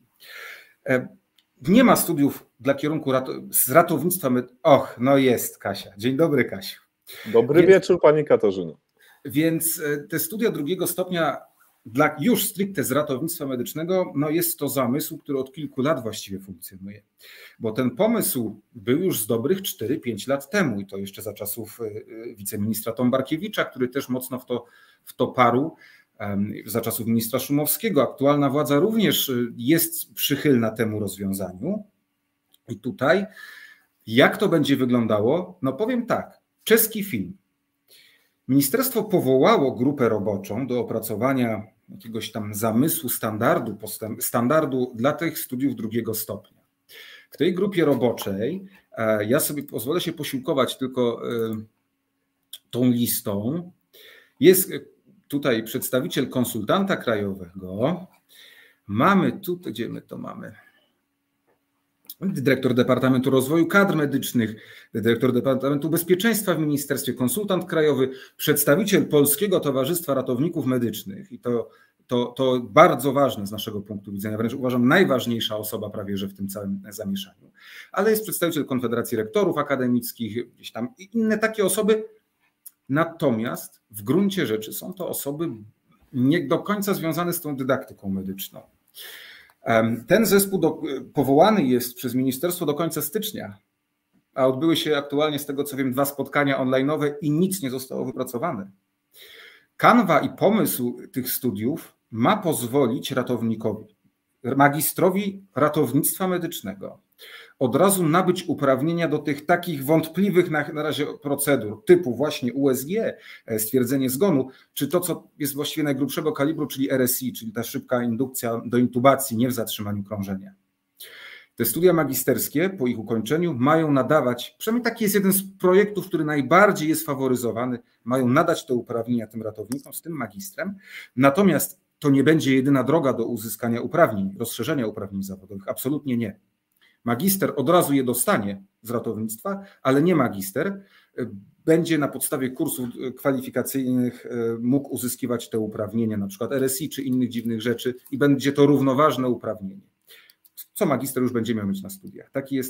Taki jest zamysł, który jest najbardziej faworyzowany w chwili obecnej. No będą to na pewno 2-letnie studia, tak jak wymaga tego też system boloński, ale wśród rozmów z osobami, które gdzieś tam palce maczają przy tych standardach, na pewno będzie mocne parcie na to, aby one były bardzo, ale to bardzo praktyczne i oparte o taką mocną klinikę, na przykład te zajęcia w intensywnej terapii do tych protokołów RSI, czy zajęcia gdzieś radiologiczne pod kątem lepszej oceny ultrasonograficznej. Więc tutaj no dużo pomysłów. Co z tego wyjdzie? Nie wiadomo. Co więcej, całkiem niedawno tutaj wizytował Centrum Symulacji jeden z wiceministrów, nie minister Kraska, który jasno powiedział, że możecie Państwo otwierać, tak, od października otwierajcie, oczywiście te studia, będzie to wszystko gotowe. Ale drodzy Państwo, przygotowanie, przynajmniej publicznej uczelni, na otwarcie nowego kierunku studiów to jest rok, jak nie lepiej. To musi być naprawdę poukładane, to musi być głosowane przez senat uczelni. To nie jest tak, o, dzisiaj otwieramy, dobra, to napiszemy na kartce jakiś standard, dobra, to od jutra otwieramy studia drugiego stopnia. Nie, to nie jest takie proste. W mojej ocenie te studia oczywiście są potrzebne, niech to jest dalszy etap rozwoju ratownika. Świetnie, że będzie dodawało dodatkowe uprawnienia. Ja tych studiów nie planuję kończyć, myślę, że część z Was też nie. Natomiast no dobrze, że można inną drogą uzyskać pewne rozszerzenie uprawnień, ale jestem święcie przekonany, że zanim te studia ruszą w jakimś rozsądnym pomyśle, to jeszcze ze 2-3 lata upłyną. Albo ze 2. To ja mam taką prośbę. Czasami zdarza się tak, że pewne zmiany systemowe trochę robimy na kolanie, trochę robimy szybko, żeby coś tam to przepchnąć, coś podpisać, a najlepiej w nocy. Do niczego nie piję. Czy ja mógłbym mieć taką chyba trzecią dzisiaj prośbę do Ciebie, do osoby, która czuwa nad wieloma rzeczami, żeby ta grupa osób, z którymi Ty współpracujesz, przynajmniej sprzeciwiała się głośno temu, żeby nie robić pewnych procesów byle jak. Wielu z nas chciałoby kontynuować studia na poziomie 2 stopnia i iść dalej. I tylko chcielibyśmy mieć poczucie, że to, co robimy, ma rzeczywiście sens. Jest dzisiaj z nami Bartek Zimoch, którego bardzo pozdrawiam i ten człowiek naprawdę z użył strasznie dużo energii na to, żeby o tych sprawach mówić. Bartek, ja Cię bardzo ciepło pozdrawiam, witam w nowym roku. Ja też, Bartek, pozdrawiamy Szczecin. Tak, do czego zmierzam? Prosiłbym wszystkich tych, którzy nas dzisiaj słuchają, a nas jest prawie 240 osób i dziękuję Państwu za to, żebyśmy się sprzeciwiali temu, żeby robić coś byle jak. I korzystając z tej sytuacji, że mamy z nami Jacka dzisiaj, kierownika, doktora i wykładowcę i ratownika medycznego, bądź naszym takim dobrym duchem i nie zgadzaj się na byle jakość. O to bardzo Cię proszę. Ja jeszcze sobie tutaj pozwolę się odnieść od razu do kilku komentarzy. Jola Wołosianka, którą też osobiście doskonale znam, zastanawiam się, kto będzie uczył na magisterce z ratownictwa, jeśli nikt nie ma magisterki z ratownictwa. No ale co z tego, nie? Co z tego, to przecież jakby to jest to, do czego nawiązałem. Ci, którzy uczą nas teraz rezonansu, też się nie uczyli tego w trakcie studiów, więc no nie możemy w ten sposób podejść. Pozdrawiamy Jolę. Tak, ten komentarz się pojawił i pojawiają się kolejne. Nawiązała się kilka, dobra, takich na bieżąco. Tak, oczywiście. Bartosz Bobkowski, czy nie powinniśmy dążyć do standardu kursów doskonalących jak AHA? No ale standard samego kursu doskonalącego, on jest jasno opisany, co ma być realizowane w jakim czasie. No trudno jest zrobić tak reżyserowany kurs doskonalący, czy zajęcia na uczelni, jak kursy achowskie, które oparte są w ogromnej kanwie też na filmie. Więc myślę, że tutaj idziemy w tym kierunku, jest coraz lepiej, bo ta standaryzacja jest coraz większa, ale tak precyzyjnej standaryzacji jak kursy ERC czy AHA nie jesteśmy w stanie uzyskać. Kolejne. Fabian Szczygieł zapytał, czy będzie poruszany temat, gdzie student radmedu może szukać dodatkowej aktualnej wiedzy poza uczelnią. I ja może powiem niepedagogicznie. Ratownictwo medyczne łączy nas wspólna pasja i posty bieżące Kuby Nellego, świetne case'y. Podobnie Paramedic Poland Krzyśka Kotlińskiego. Czy każdy z takich potężnych... Prehospital Blog. Tych serwisów internetowych jest kilka, które są wartościowe i każdy co chwilę wrzuca jakiś fajny case, jakiś fajny temat, czy pewien temat tam na drobny. No dzisiaj Jurek Jaskuła, pewnie część z Was widziała dyskusję, wrzucił temat odzyskiwania świadomości w trakcie resuscytacji. To przecież chyba w godzinę tam było kilkaset komentarzy prawie, że. Absolutnie. Zatem ja z praktycznego punktu widzenia polecam właśnie te strony, bo oczywiście ja mogę podać całe piśmiennictwo, natomiast jest książka, którą będę polecał na pewno, ale do tego też, Jacku, jeszcze dojdziemy. A ja polecę wywiady z Wami, z gośćmi NT-Live. Twoja osoba, pan dr Tomasz Derkowski, cała rzesza w 80 odcinkach wcześniej realizowanych, to było wielkie... taka skarbnica wiedzy, do której można się było dobrać one by one. Więc ja dorzucam do tego gości NT-Live. Naprawdę polecam. Fajnie tam te osoby opowiadają o tych interesujących nas kwestiach. To ja do kolejnego się komentarza odniosę. Jarek Jarosławski. Generalnie konkluzja tego jest taka, że nie ukrywajmy, student to pieniądz przepychany przez kolejne semestry, aby utrzymać kierunek. Ja powiem ze swojego podwórka, my jesteśmy uczelnią publiczną, nie mamy niestacjonarnego ratownictwa, mamy tylko stacjonarne, bezpłatne i absolutnie student nie jest przepychany. Nie. Co najlepiej świadczy o tym ilość osób, które gdzieś tam w tym sicie nie została wychwycona i dopiero ostatni rok czy egzaminy dyplomowe zweryfikowały. Tutaj Bartek Zimoch, czy jest to dobry pomysł magisterskich studiów, jakby bez doświadczenia, że student ma nabywać kompetencje bez doświadczenia? Ja też mam obawy w tym. I tutaj, Bartek, ja Cię jak najbardziej rozumiem, tylko nikt chyba nie ma mądrego pomysłu, jak te uprawnienia mógłby nabywać. No może w takim razie jest to też temat do dyskusji na forum ministerialnym, żeby magisterskie studia nie dawały uprawnień od razu, ale na przykład ratownik medyczny musi mieć 5 lat stażu pracy, aby mógł iść na kurs kwalifikacyjny z RSI, a na przykład absolwent studiów magisterskich jedynie 3 lata. To jest też przykład, który mógłby być wdrożony i niestety nie mamy gigantycznego w tej chwili wpływu na to, co przygotowuje nam ministerstwo. Jedyne co to z takich przedstawicieli praktyków jest to Polskie Towarzystwo Ratowników Medycznych, gdzie właściwie znaczna większość to są uczelnie, jest to Legnica, jest to Nysa przecież, więc są to osoby związane z dydaktyką, może tu będziemy mieli to wsparcie. No dobrze, ale ja mam pytanie, od razu mi się, powiedziałeś przed chwilą rzecz, która jest faktem i która trwoży od razu. Powiedziałeś, że nie mamy na to wpływu. Dlaczego my, grupa zawodowa, która dotyczy nas ten problem, czy ta kwestia, nie mamy wpływu na to, jak to będzie budowane? Czy my musimy być przedmiotem w rękach systemu, czy my nie możemy tak tego systemu skonstruować, żebyśmy my nie byli wypadkową pewnych czyichś decyzji? Chciałbym bardzo żyć w takim świecie, żeby mieć wpływ na to, co będę robił w przyszłości, a między innymi takim mechanizmem będą konsultacje, będą rozmowy, będzie słuchanie ekspertów, ciebie, Jacka, Tomasza, Janusa, Krzysia Kotlińskiego, Jakuby, Neli, Bartka i tak dalej, i tak dalej. Dlaczego my nie możemy mieć na to wpływu? To jest dla mnie ja myślę, zatrważające. że będziemy mieli, bo ta masa krytyczna, która ma do końca stycznia formalnie, teoretycznie na razie przygotować jakiś zarys, to dopiero wtedy trafi do konsultacji. Nie wyobrażam sobie, żeby uczelnie medyczne, czy też uczelnie niepubliczne, które działają w branży medycznej, nie miały głosu doradczego. Nie wyobrażam sobie tego. Więc ja myślę, że to nastąpi, jak będzie jakaś kanwa, mamy coś takiego i proszę Państwa, pomóżcie nam to zopiniować i działamy. I wtedy my będziemy w pocie czoła przygotowywać jakieś poprawki. Ja głęboko wierzę w to, że to jakoś wyjdzie. Jakoś to wyjdzie. Jak? Tego nie wiem. Idąc, tylko jeszcze od razu odpowiem Jola Wołosianka, dlaczego, Jacku, nie zamierzasz kończyć tych studiów, bo studia drugiego stopnia już jedne zrobiłem. Ja mogę być promotorem na tych studiach drugiego stopnia, nie wybieram się na nie, dlatego Jolu tutaj, po co mam robić to jeszcze raz, jak będę mógł zrobić pewne kompetencje, uzyskać z kursów kwalifikacyjnych, które ustawa o samorządzie jak najbardziej przewiduje.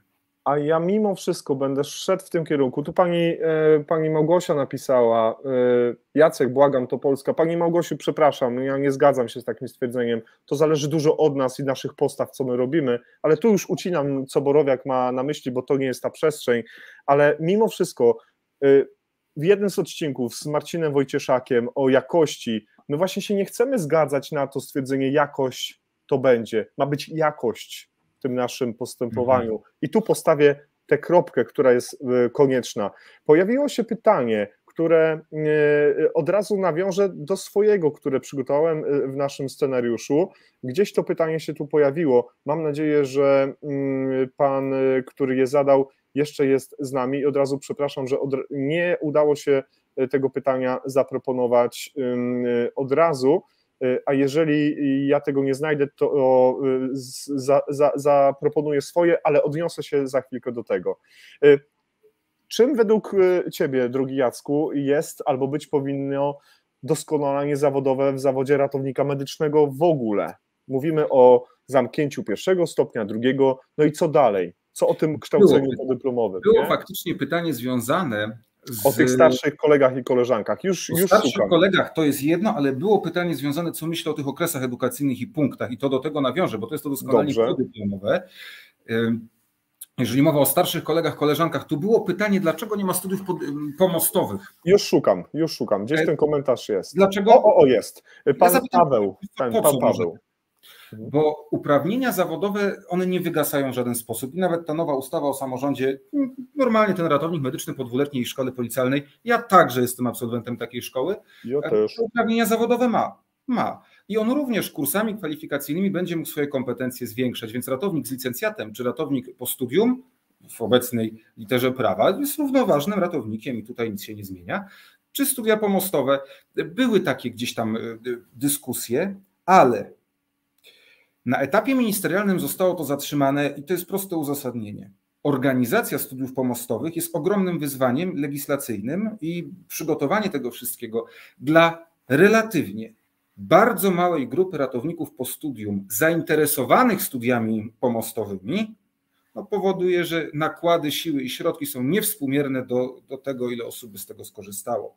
Więc może dlatego, to pamiętam, to była taka wypowiedź jeszcze gdzieś tam w kuluarowych rozmowach, czy bardziej oficjalnych w Ministerstwie Zdrowia kilka lat wstecz. Więc ten temat, myślę, klarownie wyjaśniłem. Jeżeli chodzi o doskonalenie, nie słychać cię, Jacku? Pan Piotr zadał to pytanie i ten komentarz wisi, drodzy Państwo, cały czas. To informacja dla naszych słuchaczy na Spotify. Pan Piotr zadał takie pytanie, co z możliwością studiów pomostowych dla ratowników po zawodówkach, po studium, dlaczego dalej marginizuje się tę grupę zawodową. Tu padła odpowiedź, panie Piotrze, mam nadzieję, że jest pan usatysfakcjonowany. Jeśli nadal są jakieś pytania, zapraszam do tej części Q&A. Natomiast co do tego kształcenia podyplomowego, najpierw tu jest też świetny komentarz jakby niewymaganego kształcenia podyplomowego w ramach rozwoju osobistego i tu chapeau bas, że są te studia podyplomowe z medycyny ekstremalnej, medycyny podróży, górskiej, które pozwalają rozszerzyć horyzonty dla tych, którzy chcą się rozwijać i to jest doskonałe. Natomiast jeżeli mowa o okresach edukacyjnych i zbieraniu punktów przez ratowników, no może powiem coś niepopularnego, ale ja jestem bardzo za tym. Bardzo. Ale zanim o tym jeszcze powiem. Ujednoliceniem i jakby poprawą też jakości krajowo nauczania na studiach pierwszego stopnia mógł być PERM, czyli Państwowy Egzamin Ratownictwa. Niestety, ja ubolewam nad tym strasznie, on nigdy nie wszedł w życie. On miał być na wzór lekarskiego egzaminu końcowego, lekarsko-dentystycznego, miał być taki ratowniczy egzamin. To po pierwsze pokazałoby, ja nie mówię o rywalizacji między uczelniami, nasi mieli więcej punktów niż wasi, ale to pozwoliłoby te słabsze jednostki edukacyjne trochę podciągnąć w górę, żeby jednak się bardziej przyłożyły. Szkoda, że tego nie ma, to jest jedna rzecz. Natomiast co do tych punktów, ratownicy medyczni, jak wszyscy wiemy, są zawodem medycznym najbardziej rozliczanym z kształcenia podyplomowego. Najbardziej. Żaden zawód nie jest tak medyczny liczony. Lekarze jakieś punkty zbierają, nikt tego nie weryfikuje. Ja mam żonę anestezjologa, więc ja doskonale wiem, że to jest bójda na resorach, jakiekolwiek ich punkty, ale u nas nie. Co więcej, teraz przecież kończy się okres edukacyjny chyba dla największej części ratowników, czyli dla tych, którzy przed 2008 rokiem mieli dyplom. No i Urząd Wojewódzki to potwierdza i co więcej, były już sytuacje takie i litera prawa i jakby doświadczenie też prawne pokazuje, że ratownicy, którzy nie uzyskali zamknięcia okresu edukacyjnego w pełni przez urząd, może być to podstawą do rozwiązania umowy o pracę nawet. I takie były już ponoć sytuacje w Polsce, jakieś czytałem nawet taką opinię prawną i ministerstwo też jest przy tym za tym. Kto torpedował PERM? Tak, Polskie Towarzystwo Ratowników Medycznych było temu przeciwne i tu się jak najbardziej zgadzam. I tu masz rację, Bartek. Natomiast ja nie muszę mówić głosem jednolitym, jak wiele instytucji, prawda? Absolutnie, to odnieśmy się teraz, bo padło pytanie, komentarz, Bartek napisał, bo zacząłeś mówić o PERM-ie, ubolewasz na tym, że ten PERM się zatrzymał w swojej dobrej formie, może tam pewne rzeczy trzeba było pewnie dopasować, dostosować, konwertować w jakiśkolwiek sposób, no i Bartek Zimoch, wspomniany już dzisiaj wielokrotnie wcześniej, napisał wprost, kto, Jacku, torpedował PERM, ja dzisiaj wspomniałem Polskie Towarzystwo Ratowników Medycznych i oni to torpedowali. Byli temu przeciwni, ale powiem inaczej, ponieważ ja znam zarząd jakby i osoby, które tam prężnie działają w towarzystwie, to podejście torpedujące się jednak zaczęło zmieniać. Natomiast i tak nie było woli ministerstwa do tego. Niestety nie było. To jak mógłbym teraz gdzieś tutaj nawet wam pokazać, pisma pisane oddolnie, czy będzie PERM, czy nie będzie, kiedy będzie, w jakiej formie. Potem ministerstwo napisało, że jak będzie ustawa o samorządzie, to tam PERM-u się nie przewiduje. No i finalnie ten PERM wypadł. Ja uważam, że szkoda. Natomiast on wypadł nie dlatego, że Polskie Towarzystwo Ratowników Medycznych go nie chciało. Tego nie powiedziałem. Nie było tu chęci organizacji tego na tej grupie, którą przytoczyłem, na tej grupie WhatsAppowej, kształcenia ratowników, gdzie czy Kasia starosta, którą tutaj dzisiaj widzę, też jest. Myśmy nawet oddolnie się tam z 2 lata temu podzielili zadaniami, to słuchajcie, opracujemy każdy po 15 pytań, powymieniamy się, zrobimy próbne PERM-y na swoich uczelniach, więc my byliśmy na to gotowi. No niestety takie ujednolicone ocenianie naszego nauczania i też wiedzy studentów zostało zniesione. Bardzo często Marcin Gbiorczyk, który ma takie swoje motto życiowe, które brzmi kropla drąży skałę, kiedy on kształci się podyplomowo, śmiejemy się zawsze, że on częściej bywa na WIM-ie niż stali pracownicy WIM-u, mówi o tym, że ten audyt zewnętrzny, poddawanie się ocenie zewnętrznej u obcych, nie na własnym podwórku, jest czymś najcenniejszym i nie podlega żadnej dyskusji i nie ma tych relacji emocjonalnych, uczuciowych, bym nawet powiedział, między sprawdzającym a poddającym się tej ocenie, więc ja też tutaj przekazuję to do dalszej dyskusji i No i właśnie, no pojawił się komentarz od pana Kamila. Jacku, koniec końców wszystko sprowadza się do jednego, ma być tanio, a nie jakościowo dobrze. Można czasami robić tanie rzeczy, panie Kamilu, i też będą jakościowo dobre, ale ogólnie nie chcielibyśmy iść w kierunku, żeby jakoś to było. Jakość, żeby to było. Tak myślimy. Tak, ale wiecie co, myśmy z 2 lata temu, może rok temu przymierzali się, a czy byśmy nie otwarli na naszym wydziale, na Śląskim Uniwersytecie Medycznym, studiów niestacjonarnych dla kierunku ratownictwa. I zostało to wycenione pod kątem, tak jak realizujemy teraz dzienne, stacjonarne, jak niestacjonarne, ile by one kosztowały. To słuchajcie, to było mniej więcej 4-krotność ceny semestru większa, ta wartość 4-krotnie niż w uczelniach prywatnych. Horrendalne koszty i oczywiście no, wiadomo, że nikt by nie przystąpił do tych studiów niestacjonarnych u nas za kwotę 4-krotnie wyższą. To jest jeden element. Ja tutaj nawiążę, Przemek Mulczyk, zresztą pozdrawiam cię Przemku Częstochowa, sam zrobił licencjat po policealnej i w żaden sposób nie były to stracone 3 lata. Dzięki, mieliśmy nawet razem zajęcia. Stąd cieszę się, że nie było to nudne. I powiem tak, tu nie chodzi o kasę, bo przecież publiczne jednostki, gdzie student nie płaci za studia, no rządzą się trochę innymi prawami. Problem jest wtedy taki, że dydaktycy nie zarabiają dobrze. Dydaktyk na etacie asystenta z tytułem zawodowym magistra, wypracowujący na etacie asystenta, nieważne w sumie, czy to naukowo-dydaktyczny, czy dydaktyczny, bo to jest niewielka różnica w ilości godzin, ma do wypracowania bodajże chyba około 330 godzin rocznie dydaktycznych, czyli w przeliczeniu to wcale nie jest tak dużo. Natomiast taki asystent zarabia na rękę, nie wiem, 2700 gdzieś. Więc nie ma się czemu dziwić, że do dydaktyki albo idą pasjonaci, albo ci, którym nic innego nie wyszło w życiu, bo tutaj nie ma pieniędzy. Nie ma. Asystent ze stopniem doktora ma około 3 chyba, ja jeszcze mam, ja mam jakieś tam 500 zł dodatku, że jestem kierownikiem jednostki. Także to jest ten rząd wielkości. To nie ma się co dziwić, że każdy woli wziąć 2 dyżury kontraktowe i mieć to samo. Nie? Jeszcze połowę przespać, nie? Jak to w pogotowiu przecież. A to czasami bywa tak, że są jeżdżone dyżury, a czasami takie są gdzieś Ja czuwa. jeszcze co do tej kontroli jakości o zewnętrznych jednostkach, jak na przykład PERM powiedziałeś. Dysponenci również powinni wręcz o tą kontrolę jakości zadbać. Z tym może być problem. Ja tutaj podam przykład mojego pogotowia, czyli Wojewódzkie Pogotowie Ratunkowe w Katowicach, gdzie jeszcze poprzednia dyrekcja miała takie zapędy, kontroli kart, dokumentacji, taki audyt. Wiecie, kto był temu przeciwny i to zablokował? Związki zawodowe. Bo nikt nie będzie podważał dyplomu, który wydała mi niezależna instytucja, pan mi tu nie będzie mówił, że ja coś robię nie tak. I dlatego to jest pewnego rodzaju też czasami blokada, akurat w tym przypadku bardzo niekorzystna ze strony związków zawodowych. Myślimy, jak poprawić jakość, w jaki sposób robić, czy to audyt, najprościej po audycie dokumentacji przecież w tej pierwszej fazie, oczywiście czasy wyjazdów to jest jakby inny temat, ale ten audyt dokumentacji powinien być. W idealnym świecie byłoby tak, że dysponent ma statystykę. Wawrzynek przez rok nie zaintubował, 3 godziny do ośrodka szkolenia i na fantomy to robić, nie? A Kowalski przez 2 lata nie miał kardiowersji, to proszę bardzo, ćwiczymy w godzinkę, dobra, przypomniałeś sobie jak to robić, możesz dalej kontynuować pracę. Tak to powinno wyglądać, tylko że tego nikt oczywiście przecież nie weryfikuje i to jest duży problem.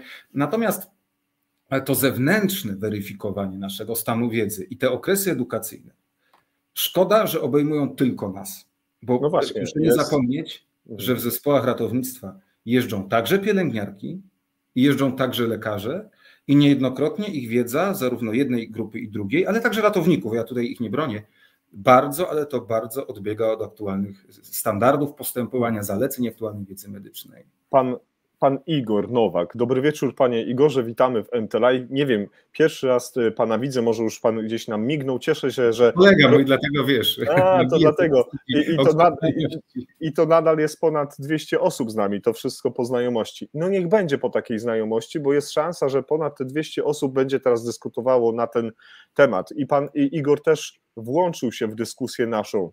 Uważam, że obowiązek samokształcenia powinien również być nałożone na pielęgniarki systemu. Pielęgniarki i pielęgniarzy, bo są i panowie, i panie. Dziękujemy panie Igorze za ten komentarz, dziękujemy za to dzisiejsze dodanie swojego doświadczenia naszej dyskusji. Wspomniany już wcześniej Marcin Biorczyk, napisał audyt zewnętrzny z informacją zwrotną dla pracodawcy na temat pracownika wysyłanego na szkolenie, za którego płaci. Żeśmy kiedyś na ten temat z Tomkiem Góreckim rozmawiali. Zaangażowanie w szkolenie, progres wiedzy i umiejętności, to są te komentarze. Pan Łukasz Bilski, kadra dydaktyczna jest kluczem do sukcesu i pojawiają się te komentarze i ja się bardzo cieszę. Jest z nami Fitlight, zwiększenie kontroli jakości nauczania na uczelni niepublicznej, czy w uczelni niepublicznej również niech będzie takim tego nie chciałem w tej formie powiedzieć. Ja jestem przedstawicielem publicznej uczelni, na niepublicznej również 2 lata prowadziłem zajęcia, ale to była taka rozsądna niepubliczna uczelnia. Natomiast no, wiemy, że są też gorszej jakości. No właśnie i teraz jest takie, pojawi się, troszkę już żeśmy na ten temat rozmawiali, Fitlight, uprzejmie dziękujemy, już ten komentarz sobie gdzieś za chwilkę znajdzie swoje miejsce pośród innych komentarzy dzisiejszego spotkania.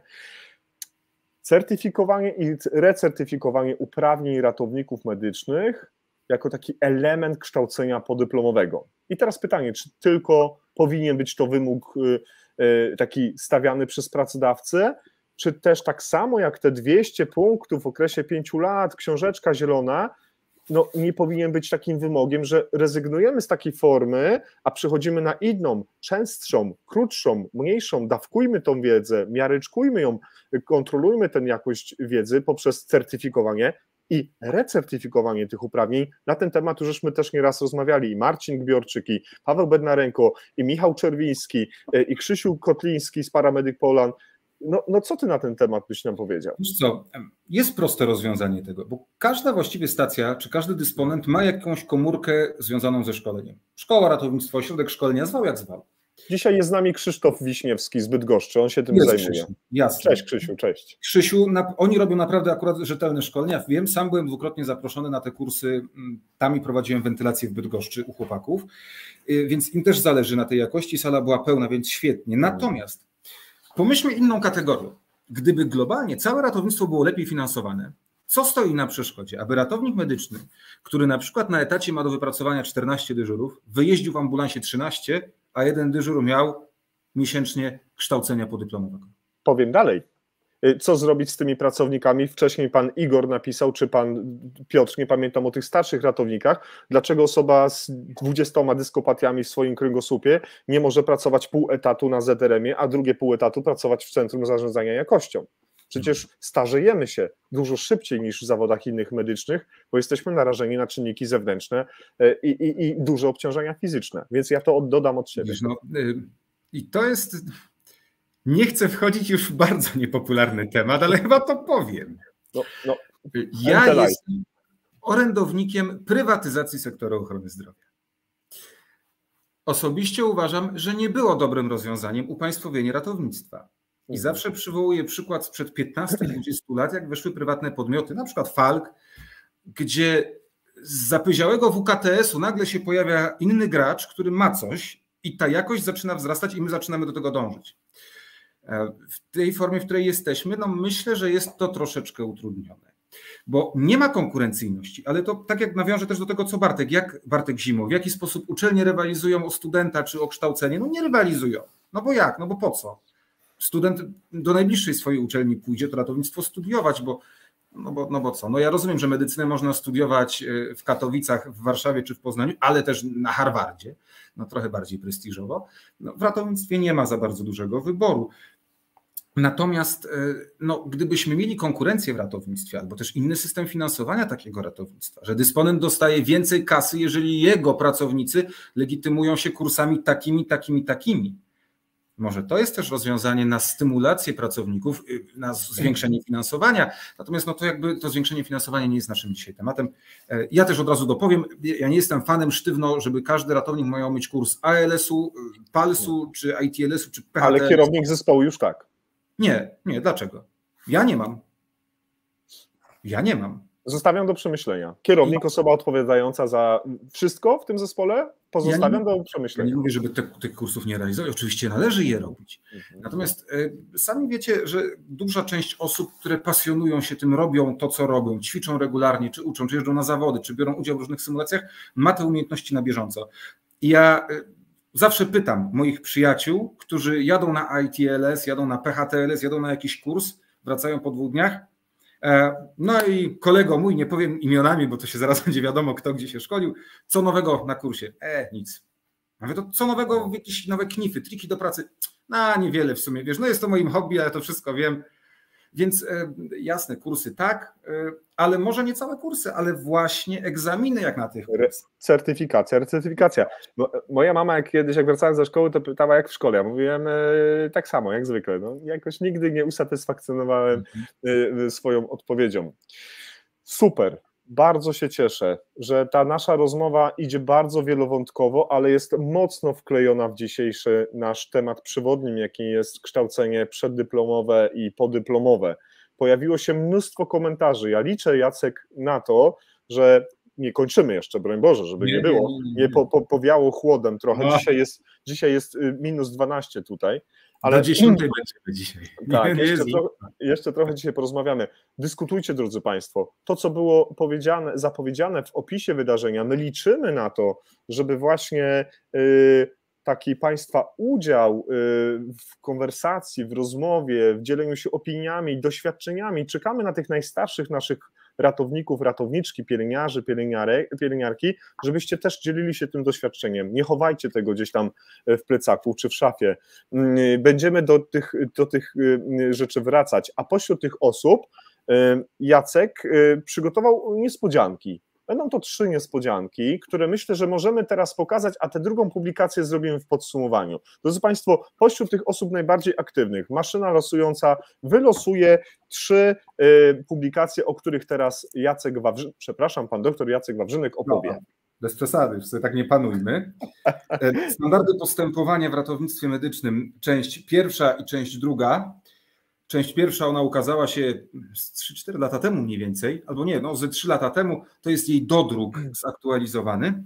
Część 2 pojawiła się całkiem niedawno, jest to nakładem wydawnictwa Elamet, które jest śląskim wydawnictwem, także mam 3 takie egzemplarze dla Was, z czego część 2 mam sztukę 1, część 1, tą bardziej chodliwą ostatnio na rynku, no to jest ten dodruk, mam aż 2 takie tutaj egzemplarze. Super.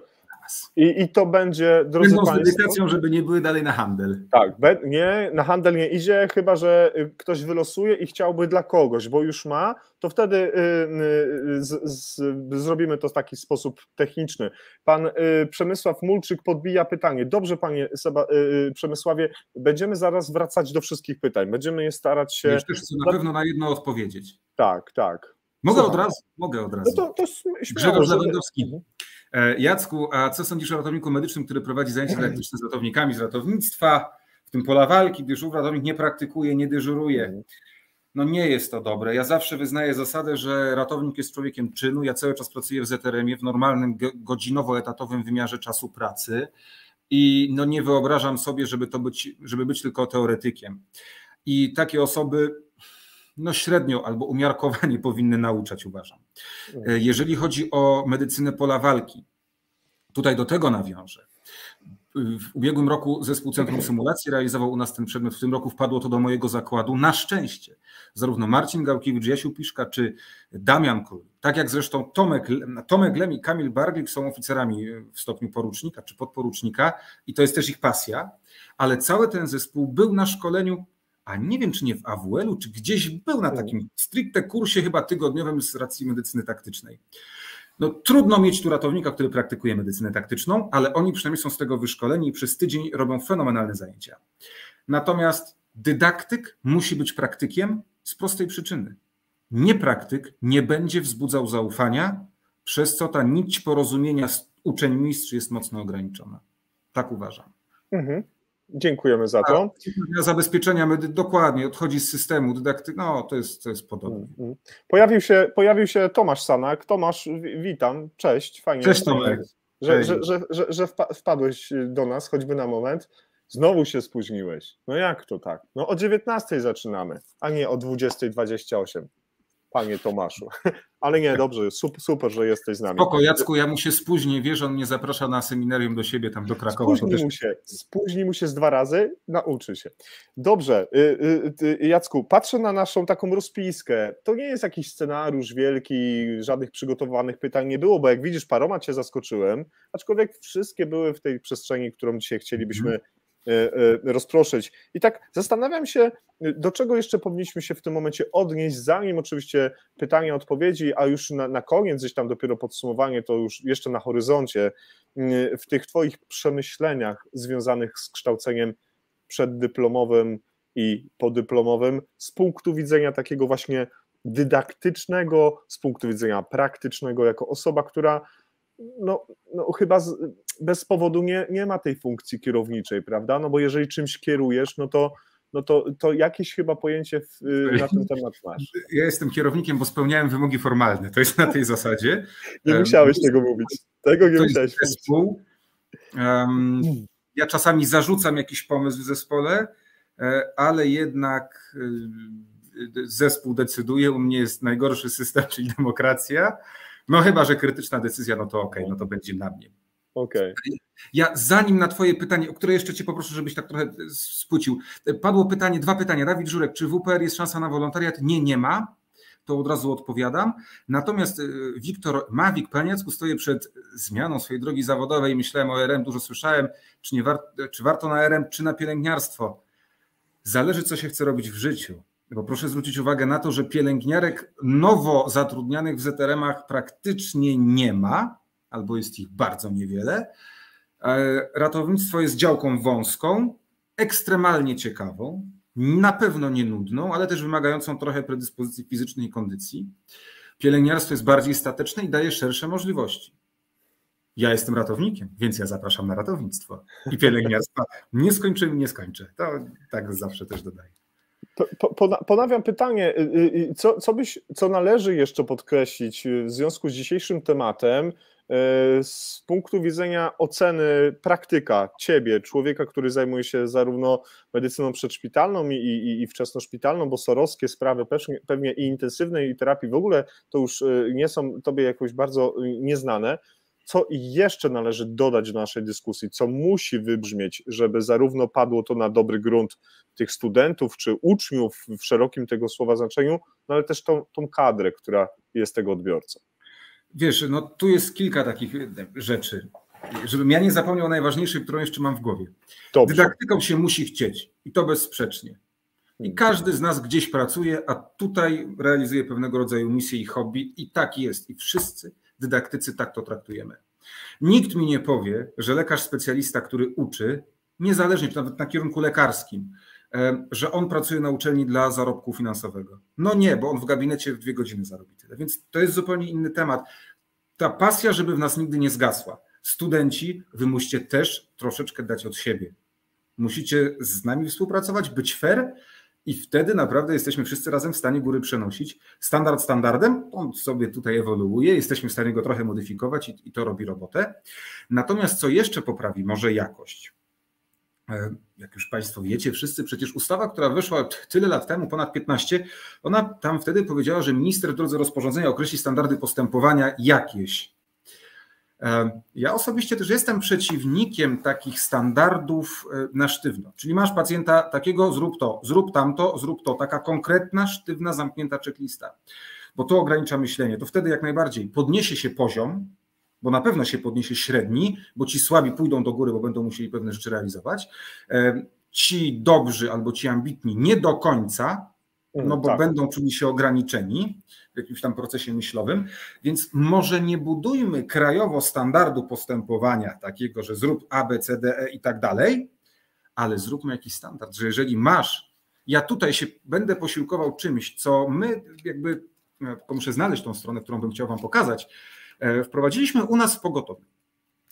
To jest taka książeczka o nazwie Zalecenia postępowania dla zespołów ratownictwa medycznego w Wojewódzkim Pogotowiu Ratunkowym w Katowicach. Naszą ideą było to, żeby to było stosowane. To nie jest napisane, że przy tym masz zrobić to, przy tamtym masz zrobić tamto, ale na przykład są takie wskazówki, które chcielibyśmy, aby każdy pracownik naszego pogotowia o nich pomyślał, prowadząc jakieś tam działania. I niech to będzie przykład defibrylacji, bo to tak mi się najprościej tu wyłuskało, gdzie jest jasno napisana wskazówka, jakie miejsce jest miejscem z wyboru, ale jakie mogą być alternatywne miejsca. Że w przypadku opornego migotania przełóż elektrody. Pamiętaj o tym, że na impedancję wpływa to i tamto. Te wskazówki to nie jest wiedza tajemna, ale to może właśnie takie dodatki powinny być swego rodzaju procedurą krajową, że jeżeli to się nie udaje, to zrób to. Niech trzykrotność wkłucia dożylnego nieskuteczna będzie zawsze się wiązała z dostępem doszpikowym albo rozważeniem donosowym. Niech to będzie, a nie jakaś tam medyczna taka stricte kanwa, bo to też trochę poprawi jakość w mojej ocenie. Kompetencje miękkie. Adrian, cześć Adrian, bo też się z Adrianem znamy, jak wyglądają na uczelniach. Na szczęście coraz lepiej. Standard jasno określa umiejętności w zakresie wiedzy, umiejętności takie sztywne, czyli te techniczne umiejętności. Natomiast w zakresie kompetencji miękkich coraz więcej jest tych zagadnień poruszanych i co więcej, one są w pewnym stopniu oceniane albo brane pod uwagę do oceny finalnej. Bo w zawodach medycznych, jak wszyscy wiecie, ogromnie liczy się również te nietechniczne umiejętności, czyli od empatii, jakiegoś sposobu prowadzenia rozmowy. Tak, jest na to kładzony coraz większy nacisk i jest to także po części oceniane i to wychodzi także w symulacji medycznej. Symulacja jest doskonałym miejscem właśnie na budowanie zarówno zarządzania w zespole, to czym w moim zakładzie Marcin Gałkiewicz się najbardziej specjalizuje w tych właśnie managementach, ale także tutaj jest duża rola moja podczas procesu dydaktycznego, pewnego rodzaju empatii, sposobu prowadzenia rozmowy z pacjentem, no i te umiejętności miękkie. Tak, my to robimy. My to robimy i tutaj się pod tym podpisuję. Pięknie, bardzo fajnie. Świetne dodane narzędzie. Bardzo często rozmawiamy o tych rozwiązaniach, dodatkowych narzędziach ułatwiających pracę. Tu wspomniane profile, którym bardzo kibicujemy i które kibicują nam, udostępniają między innymi informacje o tym, co się dzieje w Entelife. Właśnie panowie, bo właśnie sobie uświadomiłem, że nie ma żadnej pani, która prowadzi taki blog na Facebooku, no ale jest kobieta w karetce na Instagramie i kobieta w karetce tam pokazuje wiele ciekawych rzeczy. Rozglądajmy się dookoła siebie, drodzy Państwo, na temat tych ciekawych rozwiązaniach, czy przyglądajmy się nim. Tu pan Sebastian napisał, że prawdopodobnie w USIA takie książeczki są czymś normalnym, a wręcz zalecanym. Panie Sebastianie, w mojej klinice wszystko jest już w aplikacji elektronicznej. Tu rozmawiałem z Jackiem przed rozpoczęciem dzisiejszego spotkania, że praktycznie od A do Z tam jest wszystko odnośnie spraw socjalnych, począwszy, skończywszy na procedurach medycznych. Tak więc budujmy te narzędzia, które są nam potrzebne. Tylko wiecie co, nasza mentalność naszych pacjentów nie pozwala na to. A to jest druga sprawa. U ciebie nie ma sprawy. Ja na wizycie... Proszę poczekać. To ja u pana teraz zrobię to i to, a jak w Polsce wyskoczysz z czymś takim, ja tylko sprawdzę w podręczniku, nawet patrzą na ciebie niejednokrotnie jak na debila, jeżeli to odpalasz w aplikację Empendium z lekami, bo pacjent ma lek, no przecież nie jesteśmy w stanie znać wszystkich. Już jest, no to on chyba się nie zna, nie? Więc to też jest takie... Budujmy świadomość naszych pacjentów. Są checklisty, tutaj jest cała rzesza fanów. Niedawno spotkanie z panem doktorem Tomaszem Derkowskim. Rozmawialiśmy o checklistach, jakie one są ważne. Ten double check, double control. Te rzeczy, które powodują, że ilość tych niechcianych, niepożądanych zdarzeń nam spada. I tutaj kropka. Już będziemy przechodzić do naszych widzów i słuchaczy w takiej części pełnej, ale drodzy Państwo, zanim się to jednak zdarzy, pozwolicie, drodzy Państwo, że korzystając, że jest nas jeszcze ponad 200 osób i damy na chwilkę Jackowi na moment odpocząć, to chciałbym Państwa zaprosić do bardzo wyjątkowego... Jeszcze jedno, ja przepraszam, zanim ta druga część może, bo Dobra.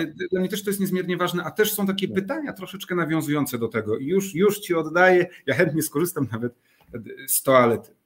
Dobrze, to nie ma problemu, żeby to się wszystko pojawiło poza wizją. Daj mi dosłownie chwileczkę, ja się przygotuję tutaj technicznie, bo ta kwestia jest bardzo, bardzo ważna. Drodzy Państwo, wielkie wydarzenie w Entelife już za tydzień, dokładnie 12, przepraszam, to chyba nie w taki sposób powinno zadziałać. Już inaczej to zrobimy, drodzy Państwo.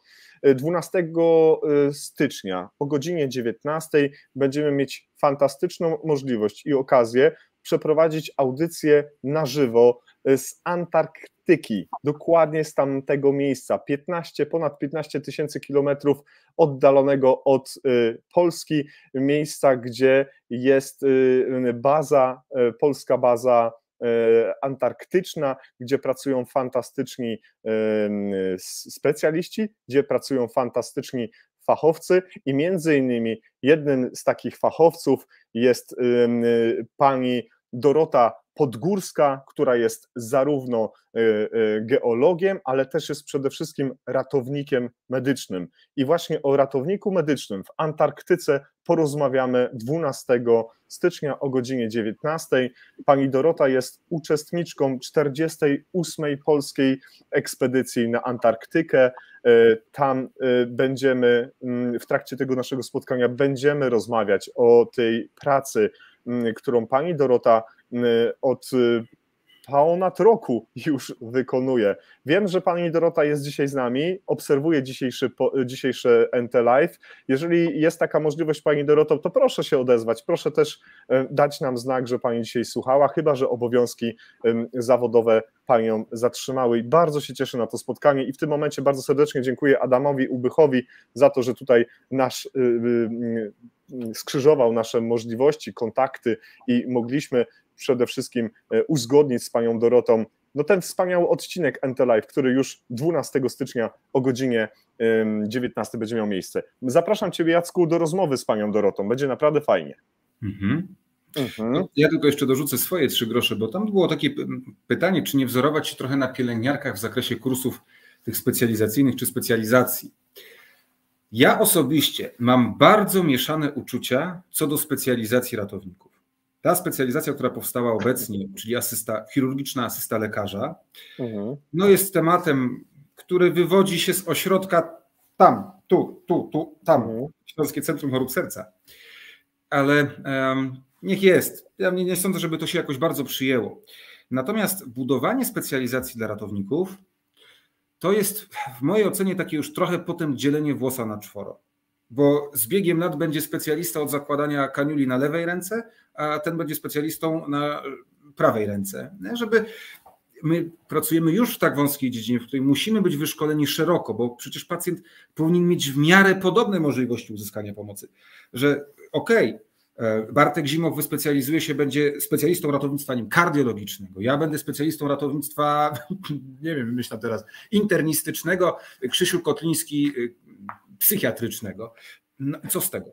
Nie? Przecież dyspozytor nie będzie wysłał, dobra, tu mam specjalistów od kardiologii, to oni pojadą do bólu w klatce. Czy to jest sens? Zastanawiam się nad tym, nie jestem do tej formy przekonany, jeżeli chodzi o stricte budowanie specjalizacji. Jedna z organizacji zaproponowała i mocno faworyzuje stopnie ratowników. Na zasadzie tam chyba 15 czy 16, młodszy, starszy, instruktor, specjalista, łomatko boska. Uważam, że nie jest to miejsce na takie specjalizowanie czy na takie podziały, stopniowanie ratowników medycznych, ale osobiście, jak widzę system za 10 lat, widzę system oparty ratownictwa o system rendezvous, ale w tym systemie rendezvous dojeżdża taki advanced paramedic, taki critical care paramedic, taki paramedic petarda, który jest wsparciem dla swoich kolegów, też ratowników. I to jest system, który myślę, wierzę w to, że to kiedyś wejdzie, bo przecież sami wiemy, że w naszych szeregach są osoby szalenie ambitne, doskonałe w swojej pracy, które świetnie by doszkoliły się w pewnych jedynie czynnościach i mogły być takim właśnie paramedykiem, ratownikiem medycznym dojeżdżającym w systemie rendezvous do ratowników medycznych, którzy tam mniej się czują na siłach, albo chociaż jedzie tylko do pomocy. Ja bym tak budował system, a niekoniecznie na specjalizacjach, ale właściwie na 2-stopniowym, może 3-stopniowym, jakimś ratownik medyczny, ratownikiem medycznym i ten turbopetarda do wsparcia. Tak bym to budował. Niedawno pokazał się post, drodzy Państwo, na profilu Ratownik Medyczny. Paweł Bednarenko jest jego autorem, prowadzi tego bloga i to jest niesamowite źródło wiedzy. Tutaj kolega nasz po fachu zapytał, gdzie tej wiedzy szukać. Proszę, tam jest mnóstwo dobrych rzeczy.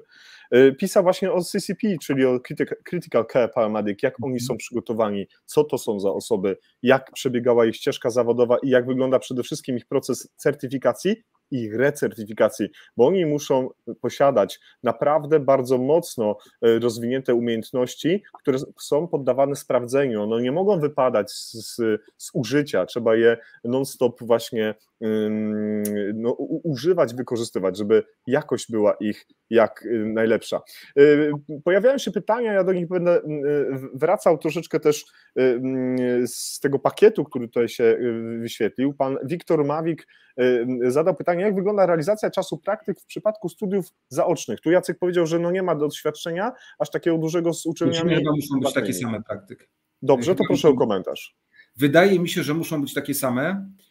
Może tutaj Kasię starostę, jeżeli jest, bo w Łodzi są niestacjonarne studia, może Kasia będzie wiedziała, albo ktoś, kto z uczelni, gdzie to studia są niestacjonarne realizowane, ale nie jest to tak, że nagle ratownictwo stacjonarne ma 3800 godzin, a niestacjonarne ma 1200. Nie, tak być nie może. No jednak punkty ECTS-u muszą zostać zrealizowane w ramach studiów, a z tego, co wydaje mi się, praktyki są normalnie tak samo, w takim samym wymiarze godzinowym. Tu przewijam te pytania. Drodzy Państwo, jeżeli... Tak, dokładnie takie same, więc tak. Dobrze, fantastycznie, bardzo się z tego powodu cieszę. Drodzy Państwo, jeżeli gdzieś jakieś pytanie zostało pominięte albo umknęło naszej uwadze, proszę zadać to pytanie raz jeszcze. W taki sposób będzie to okazja do tego, żeby nie pominąć tych kwestii. Od razu, Bartek, na papierze praktyki godziny to nie u mnie, myślę, że nie u Kasi i nie u porządnych dysponentów, bo nikt sobie na to nie pozwoli. U nas nie ma takiej byle jakości, jak ktoś też napisał, a chcesz przyjść na praktyki i czegoś się nauczyć, czy chcesz mieć podpisany papier. No nie, my jako ratownictwo, jako nasze pogotowie nie ma czegoś takiego, nie ma, na szczęście i to dobrze, no może tak jest gdzieś indziej, ale tak być nie powinno. A praktyki śródroczne u nas są w harmonogramie zajęć, i dydaktycy mają to wliczone w pensum, więc godzinę skrócą 7-godzinne zajęcia, to się wiadomo zdarza, ale nie jest to tak, że dobra, idźcie. Nie. Absolutnie. Pojawił się wcześniej komentarz, że Stop the Bleed Polska, bardzo serdecznie pozdrawiam. Mam nadzieję, że również gdzieś kiedyś w niedługim czasie do zobaczenia. Odnośnie komentarza tego, do czego ta wiedza z pierwszych lat naszej edukacji się przydaje, to właśnie profil, który prawi o urazówce, o krwawieniach, o tych opaskach, o tych wszystkich urządzeniach, które w sposób właściwy być powinny implementowane i oczywiście dobierane, bo wiemy, że jest mnóstwo podróbek. Taki komentarz padł, że ja zacząłem doceniać topografię anatomiczną, kiedy zaczęliśmy się pewnie zajmować sprawami urazowymi. Rzeczywiście tak jest, kiedy wchodzimy w taką przestrzeń kliniczną, gdzie mamy do czynienia nagle z pacjentem na żywo, gdzie ta krew już nie tylko w kontrolowany sposób nam wypływa, albo te kończyny już niekoniecznie są tylko fantomem, okazuje się, że to się nam przydaje, prawda? No, pewnie, że się przydaje. Ja sam cały czas się zastanawiam tą fingertrakotomię, jak to się te trójkąty bezpieczeństwa wyznaczało. Oczywiście żartuję, ale no pewnie, że tak. To nauki podstawowe są. Im dłużej w tym pracujesz, tym bardziej doceniasz nauki podstawowe. To w trakcie studiów nikt tego nie docenia. Ja muszę nawiązać do pytań. Przepraszam Cię, Jacku, może... Ja ich nie widzę, ja je próbuję przeglądnąć, więc jeżeli one się pojawiały na końcu, to ja już do nich wracam. To za chwilkę będziemy... Jacku, Adam PK, jakie kompetencje miał mieć ten turborator, aby móc jeździć w rendezvous? Czy musiałby mieć większe niż pozostały rator? Dlaczego by? Może faktycznie, na pewno musiałby mieć te kursy kwalifikacyjne, załóżmy odpowiednik tych studiów magisterskich w zakresie na przykład RSI, czyli leków zwiotczających, dla przykładu. Ale może ten ratownik po pierwsze byłby ratownikiem, który zrobi 100 punktów na 100 punktów w ALS-ie, może jest to ratownik, który chce to robić, może jest to ratownik, który chce się szkolić, ale jest to ratownik, który podlega na przykład co półrocznej jakiejś recertyfikacji u dysponenta, że dobra, ty jesteś kozak, to sprawdźmy, czy ty dalej jesteś kozak i na tym rendezvous możesz jeździć. Ja nie mówię o tym, żeby on miał uprawnienia wszelakie, bo słuchajcie, zawsze są plusy i minusy każdego rozwiązania. Trudno powiedzieć coś bardzo, że tak ma być albo tak, ale ja bym oparł o zaawansowanego ratownika pod kątem chęci, umiejętności i doświadczenia, a uprawnienia może niech mają wszyscy takie same. Widoczny dylemat, czy 100%, czy na 100%, 60 średniaków do petardy. No słuchajcie, no nie sposób, żeby 100% kadry było doskonałych. No niestety. I to jest przykre, co powiem. To jest bardzo przykre, co powiem, ale jestem w 100% pewny, że całe gremium dzisiejszych widzów się zgodzi. Wiele osób w zespołach ratownictwa nie potrafi BLS-u, nie potrafi poprawnie uciskać klatki piersiowej, a my tutaj roztaczamy wizję RSI, USG czy innych, no do niedawna jeszcze niewyobrażalnych rzeczy. A nie możemy nigdy ciągnąć w dół. Musimy zawsze ciągnąć do góry. I osoby niekompetentne, no w mojej ocenie należałoby troszeczkę wykluczać z tego systemu ratownictwa. A sami wiecie, ci praktycy, no wiecie jak to wygląda. No gro jest osób takich, które się po prostu merytorycznie do tego nie nadają. Ja bym bardzo też chciał może uporządkować Twoją myśl i przekaz między systemem Rendezvous i Paramedic Single Unit, jeżeli bazujemy na brytyjskim systemie, bo wiemy, że Rendezvous to paramedyk z lekarzem, anestezjologiem, który dojeżdża jako osoby dwie, a jeżeli mówimy o nawet CCP, to on dojeżdża sam, bo tutaj pani Jagoda napisała, to czemu nie lekarz systemu w ramach Rendezvous? Ale jak najbardziej, bo słuchajcie... Bo to jest różnica, chciałbym podkreślić. Tylko lekarzy doskonale wiecie, że nie ma. Ja pamiętam takie spotkania w ministerstwie, gdzie kto jest lekarzem systemu? No jakiś tam neurolog, ortopeda, ja mam szwagra ortopedę. Ja znam wielu chirurgów, którzy naprawdę są świetni w tym, co robią, no ale ta ratunkowa, no mogą, ale na szczęście tego nie chcą robić. I tam doktor Górny, o ile dobrze pamiętam, oni postulowali jako to towarzystwo czy stowarzyszenie tych lekarzy ratunkowych, aby lekarzem systemu był ratunkowiec, ale i dodatkowo tylko i wyłącznie anestezjolog. Bo przecież w urazach sprawa jest prosta, liczy się czas, nie ma czasu na dojazd rendezvous, trzeba jechać do szpitala, zatamować, wieść. Jeżeli chodzi o stany nagłe, no to faktycznie ratunkowiec, który ma szeroką wizję i anestezjolog, który ma również szeroką wizję, to powinni być jedyni lekarze systemu, ale tych lekarzy nie ma. Nie ma po prostu na rynku. Na szczęście ci lekarze, którzy pracują w ZRM-ach, ci anestezjolodzy czy ci ratunkowcy, czy biorąc pod uwagę lotnicze pogotowie, chwała ci panie, to są osoby, którym się chce i które wiedzą, o co w tej pracy chodzi. Najczęściej. Sam znam wielu ratunkowców, z wieloma się przyjaźnię, z anestezjologami z zespołów tak samo. No to są osoby, które ramię w ramię działają i ma to sens. I tak, oparte o takich lekarzy, rendezvous, to nawet lepiej, tylko żebyśmy tych lekarzy mieli. Po prostu. A pan Luki napisał, no to jak oceniasz realne możliwości, żeby taki system, czy Rendezvous, czy Paramedic Single Unit, jeżeli mówimy o tych dwóch zespołach, bo drodzy państwo, to są dwa różne zespoły, realnie mogły w Polsce w tych dużych aglomeracjach funkcjonować. Tak. To był bardzo mocno też faworyzowany temat. Ja pamiętam jeszcze rozmowy z Jasiem Gyskim, którego też pewnie część z was kojarzy, aktualnie w strukturach Funduszu Zdrowia działa, ale był też dyrektorem Departamentu Bezpieczeństwa w MZ-cie. I tam mocno było to promowane, aby ten system rendezvous oparty na drugim osobowym samochodzie w składzie lekarz, ale właśnie ratunkowiec lub anestezjolog, niekoniecznie ortopeda lub no chyba, żeby czuli się na siłach i chcieli jakby to robić, żeby z tym drugim ratownikiem dojeżdżał. Tak, taka była w ogóle chęć ministerstwa. Dlaczego to padło? No, trudno mi powiedzieć. Szkoda, bo tak uważam, należałoby ten system zbudować na systemie rendezvous. Czy z lekarzem kozakiem, czy z ratownikiem kozakiem. Może być to finalnie wszystko jedno, pod warunkiem, że tego ratownika się doszkoli w takich dzikich umiejętnościach, jak tego lekarza ratunkowego, który przyjechał. Pan Adrian napisał, Biegonek, panie Adrianie, witam raz jeszcze, bo wspomniałeś przed chwilą, Jacku, że mamy pośród swoich ekip, załóg, osoby, które no, powiedzmy najbardziej dyplomatycznie w tym momencie nie spełniają standardów i no, niekoniecznie chcą się temu poddać. I pan tutaj, Adrian, zadał pytanie, jak wykluczyć osoby mało kompetentne przy takiej liczbie wakatów, jak sobie z tym poradzić? Adriana też znam, to samo województwo. Jak sobie z tym poradzić? No, oczywiście można połączyć słabego ratownika z dobrym, tylko że dobry nie będzie chciał iść ze słabym, a słaby z dobrym. Więc nie ma na to recepty. No to dobrze. Ja uważam, że wiecie co, w mojej moje empiryczne doświadczenie jest takie, że te osoby, których kompetencje są przeciętne, są umiarkowane, to są osoby, którym do emerytury bliżej niż dalej. Więc naszym zadaniem jako dydaktyków jest to, aby wyszkolić tą nową kadrę, która za te pokolenie ratownicze zastąpi tych, którzy już pójdą na emeryturę i za te 10 lat, za 15 lat system będzie można oprzeć tylko i wyłącznie na ratownikach. Na ratownikach tych, którzy są dobrze wyszkoleni, którzy nie są ratownikami z przypadku czy z przymusu. Ja nie mówię tak pod kątem tych ratowników, którzy przez lata jeździli jako sanitariusze, kierowcy i tak dalej, bo na mojej stacji mam 2 doskonałe osoby, które pracują w pogotowiu praktycznie tyle, ile ja mam lat, które przeszły karierę od każdego stanowiska i są wybitnie dobre, które mają intuicję taką, że głowa mała i prawie 40 lat stażu pracy w pogotowiu.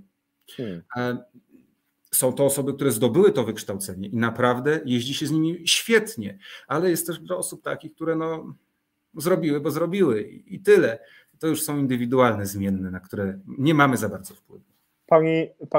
Pani Marysia Ogierman napisała, a jak z kwestią KPP drugiego stopnia i działaniem straży jako zespołu ratownictwa? Co na ten temat myśli Jacek? No, drugi stopień, jeżeli chodzi o studia magisterskie, o tym już powiedzieliśmy, niech one są jak najbardziej, oczywiście niech są. Pytanie, czy mają dawać uprawnienia, czy nie, czy mają może skrócić czas do możliwego kursu kwalifikacyjnego, który nadawałby pewne uprawnienia, czyli nawiążę do Bartka Zimocha, no co z tego, że nie ma doświadczenia, a ma uprawnienia, nie? No to też jest słabe. Czy KPP, ja od lat też nie szkolę KPP i tak nie wiem do końca, na ile ono się pozmieniało, natomiast no KPP jako kurs oczywiście jest i będzie i niech jest, ale co do takiego powołania jakby służby i ratownictwa pod kątem służby na wzór Policji, samej Straży, ja jestem temu przeciwny, ale jeżeli chodzi o zespoły ratownictwa w strukturach KSRG czy w innych służbach mundurowych, nawet aktualna ta propozycja, to wyprocedowane, ta ustawa o zawodzie ratownika medycznego, ona też tam jasno określiła w komentarzu przed konsultacjami społecznymi, że ratowników medycznych na przykład w Służbie Ochrony Państwa jest 8, w Straży Pożarnej, nie wiem, przykładowo 300, iluś tam i tak dalej. W tych służbach na zasadzie rozkaz i działanie. Gro tych ratowników nie ma doświadczenia praktycznego w opiece przedszpitalnej. I ja bym nie chciał osobiście, żeby przyjechał do mnie ratownik medyczny, który ma tylko dyplom, ale przez całe życie jest doskonałym strażakiem, holmatro odpala w 3 sekundy i samochód potnie w 15 sekund i jest wybitnym ratownikiem technicznym w Straży Pożarnej, a że dyplom ratownika ma to dla siebie, żeby poszerzyć horyzonty, ale jego umiejętności stricte ratownika medycznego, on ich nie ma. Są koledzy, którzy pracują i tu. Świetnie. Są wojskowi, którzy zarówno są wojskowymi ratownikami, jak i cywilnymi. Świetnie. Ale to jest to, że sami wiecie, no, jeżeli ratownik medyczny robi tylko obstawy z torbą do KPP i nawet jak ma 20 lat doświadczenia w tym, to on ma w tym doświadczenie, a nie doświadczenie stricte w ZRM-ie. Zatem nawiązując do karetek w KSRG, czy tych ochotniczych karetek w każdym powiecie, no nie wiem, kto tam będzie jeździł i uważam, że jakość świadczonych usług będzie umiarkowana w tej sytuacji. Ja nie chcę być tutaj malkontentem, bo ja nie chcę wybrzmieć w tej chwili jak 20 lat temu środowiska lekarskie, które jasno mówiły, że ratownik samodzielny w karetce to jest wręcz zabójstwo pacjenta, że to tak nie może być i tak dalej, co jakby perspektywa lat pokazała, że jest inaczej. Natomiast no, uważam, że jak już te zespoły ratownictwa, to niech to będzie jakiś taki BLS-owy team typu URAS, ale niech ten URAS niech będzie ten metoksyfluran przykładowy, żeby to było proste do podania pacjentowi. Nie widzę miejsca tych struktur. Nie widzę miejsca tych struktur w systemie ratownictwa takim publicznym, dużym. Pojawił się z nami Przemek z Ratunkowej w Roztoce i Przemek zadał takie szerokie pytanie. Rzuciliśmy na ekran, przykryło to na chwilkę twoje okno, Jacku. Cześć Przemku. No i pozdrowienia dla nas, Jacek, czy nie sądzicie, że pomysły dotyczące drogi zawodowej nienaukowej polskiego paramedyka grzęzną w ślepej ścieżce krajowej edukacji, czyli pozornej scholaryzacji? Między innymi taką ścieżkę promuje PTRM, czyli nie warto skupić się tylko i absolutnie na technicznej unifikacji umiejętności, recertyfikować w oparciu o AHA lub o ERC co 5 lat. Jeżeli to pytanie się już pojawiło, to prosi Przemek o małe wybaczenie, niedawno do nas dołączył, ale byłoby dobrze, gdybyśmy się jeszcze raz do tego odnieśli, bo padło kilka też takich bardzo podobnych komentarzy. Wiesz co, no, ja uważam, że konieczność odbywania kursów certyfikowanych jest ok, niech jest, ale ja zapytam, Przemek, inaczej. Zapytam Adama Ubycha, zapytam ciebie, bo was znam prywatnie bardzo dobrze. Czy ty wyniesiesz coś nowego z kursu ALS? Nie. Bo ty to potrafisz, bo ty to robisz na co dzień, ty to wdrażasz w swoją praktykę kliniczną, ty uczysz tego studentów. Zatem, czy to ma być jedyna droga do utrzymania kompetencji? W mojej ocenie nie. Musiałyby być jakieś alternatywy dla tych, którzy poziomy kursów jak ALS, PHTLS, ITLS, PALS, EPALS, jakkolwiek, wiadomo, każda grupa, każda tematyka ma swój kurs, mają, potrafią to zaprezentować, przyjdą od strzału, no co, nie zdasz egzaminu ALS-owego w tej chwili? No pewnie, że zdasz. A co więcej, twoja wiedza i twoja praktyka kliniczna jest 8 razy wyższa niż klasyczne 2 razy 8 godzin ALS-u. Więc niech to jest jedna z dróg dojścia do celu, ale nie jedyna.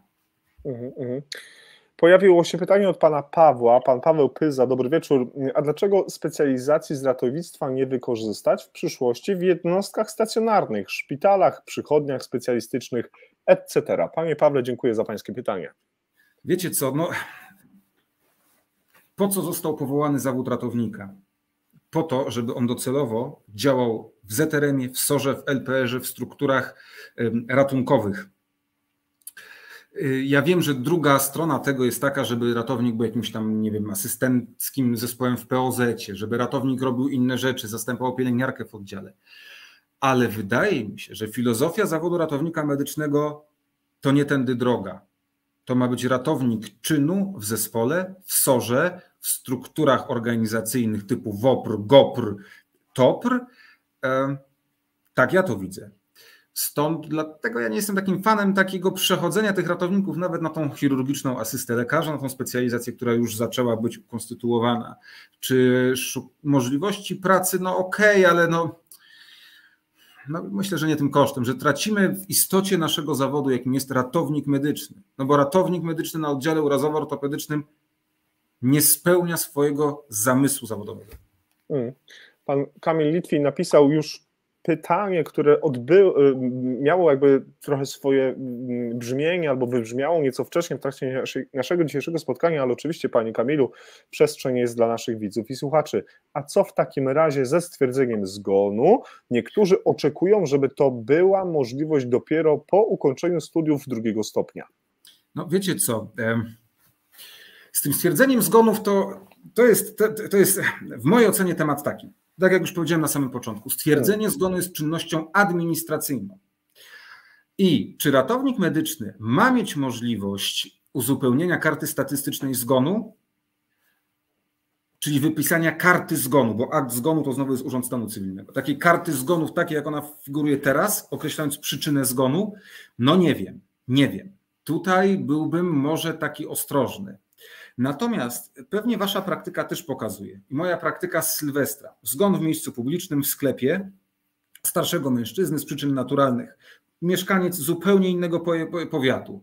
Przyjechał POZ w 15 minut, moment, nocna świąteczna przyjechała, ale pani doktor, która przyjechała, nie wystawiła wcale karty zgonu. Ona wystawiła jedynie zaświadczenie, że jako lekarz potwierdza, że ten pacjent nie żyje.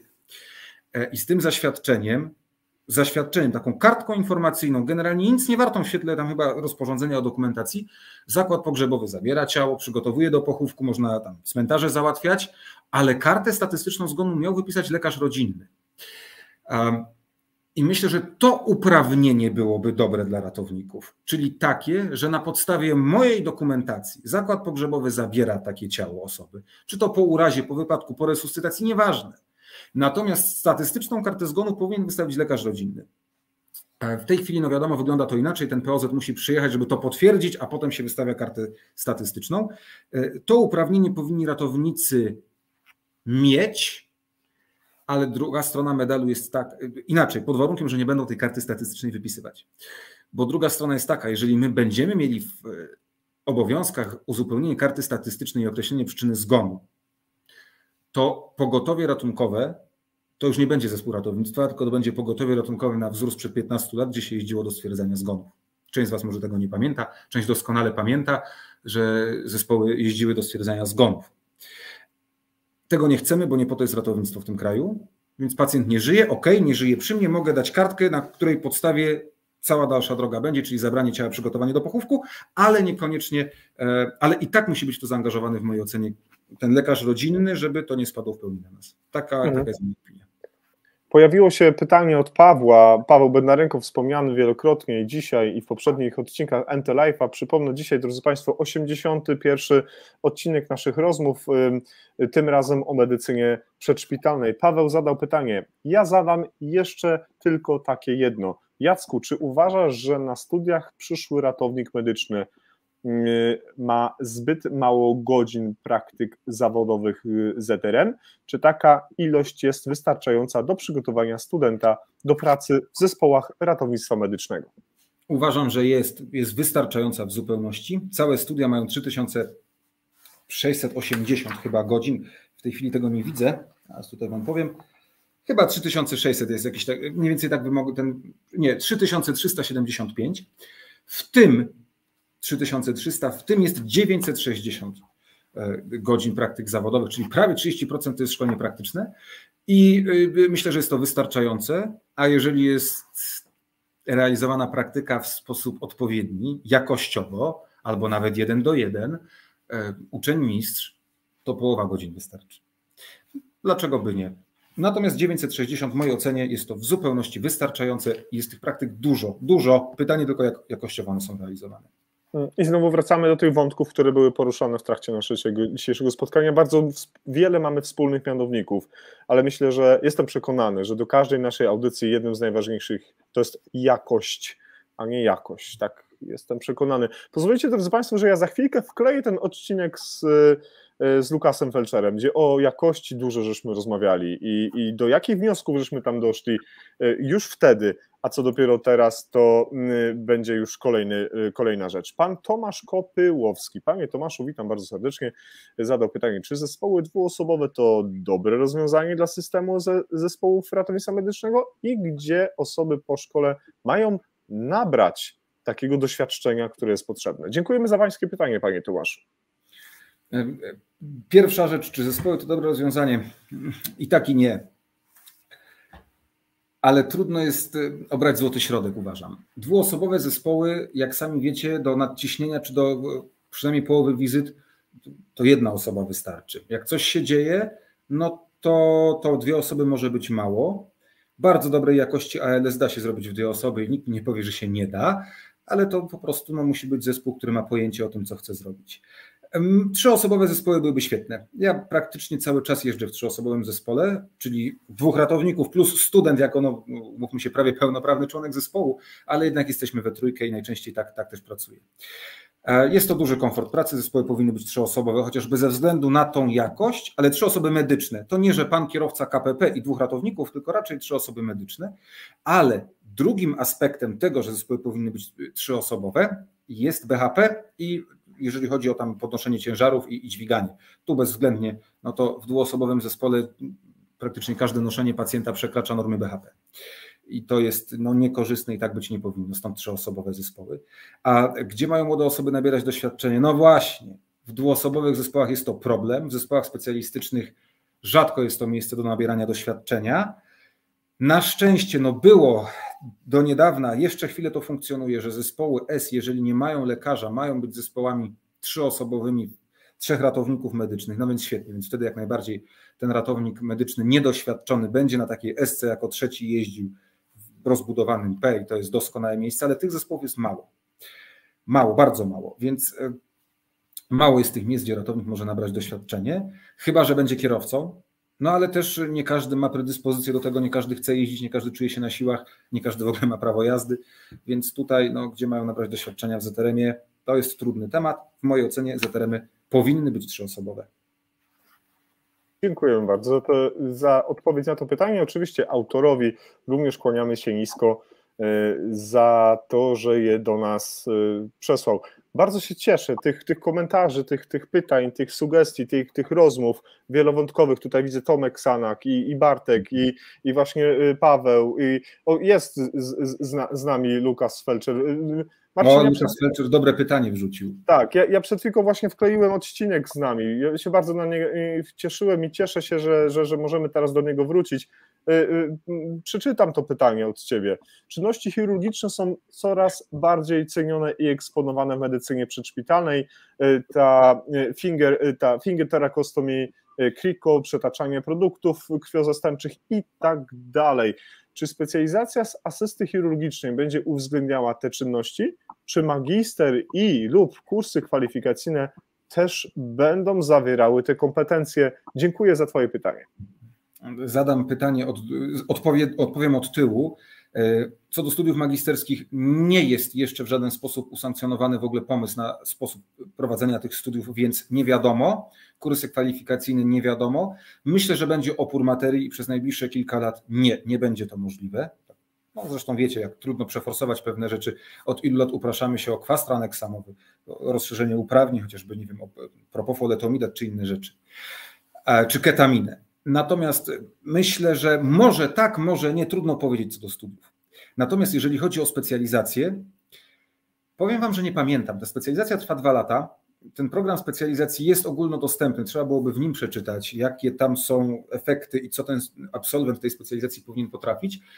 Tam jest 1,5 roku właściwie chirurgii różnych, od cardio przez ogólną, przez torako, przez chyba urologię, a pół roku jest stricte intensywnej terapii. Co dla Polskiego Towarzystwa Anestezjologii i Intensywnej Terapii jest zaskoczeniem, że tyle czasu ma spędzić na intensywnej terapii chirurgiczny asystent lekarza i po co tyle na intensywnej.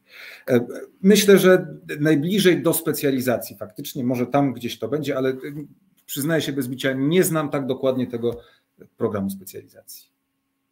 Okej, bardzo dziękujemy.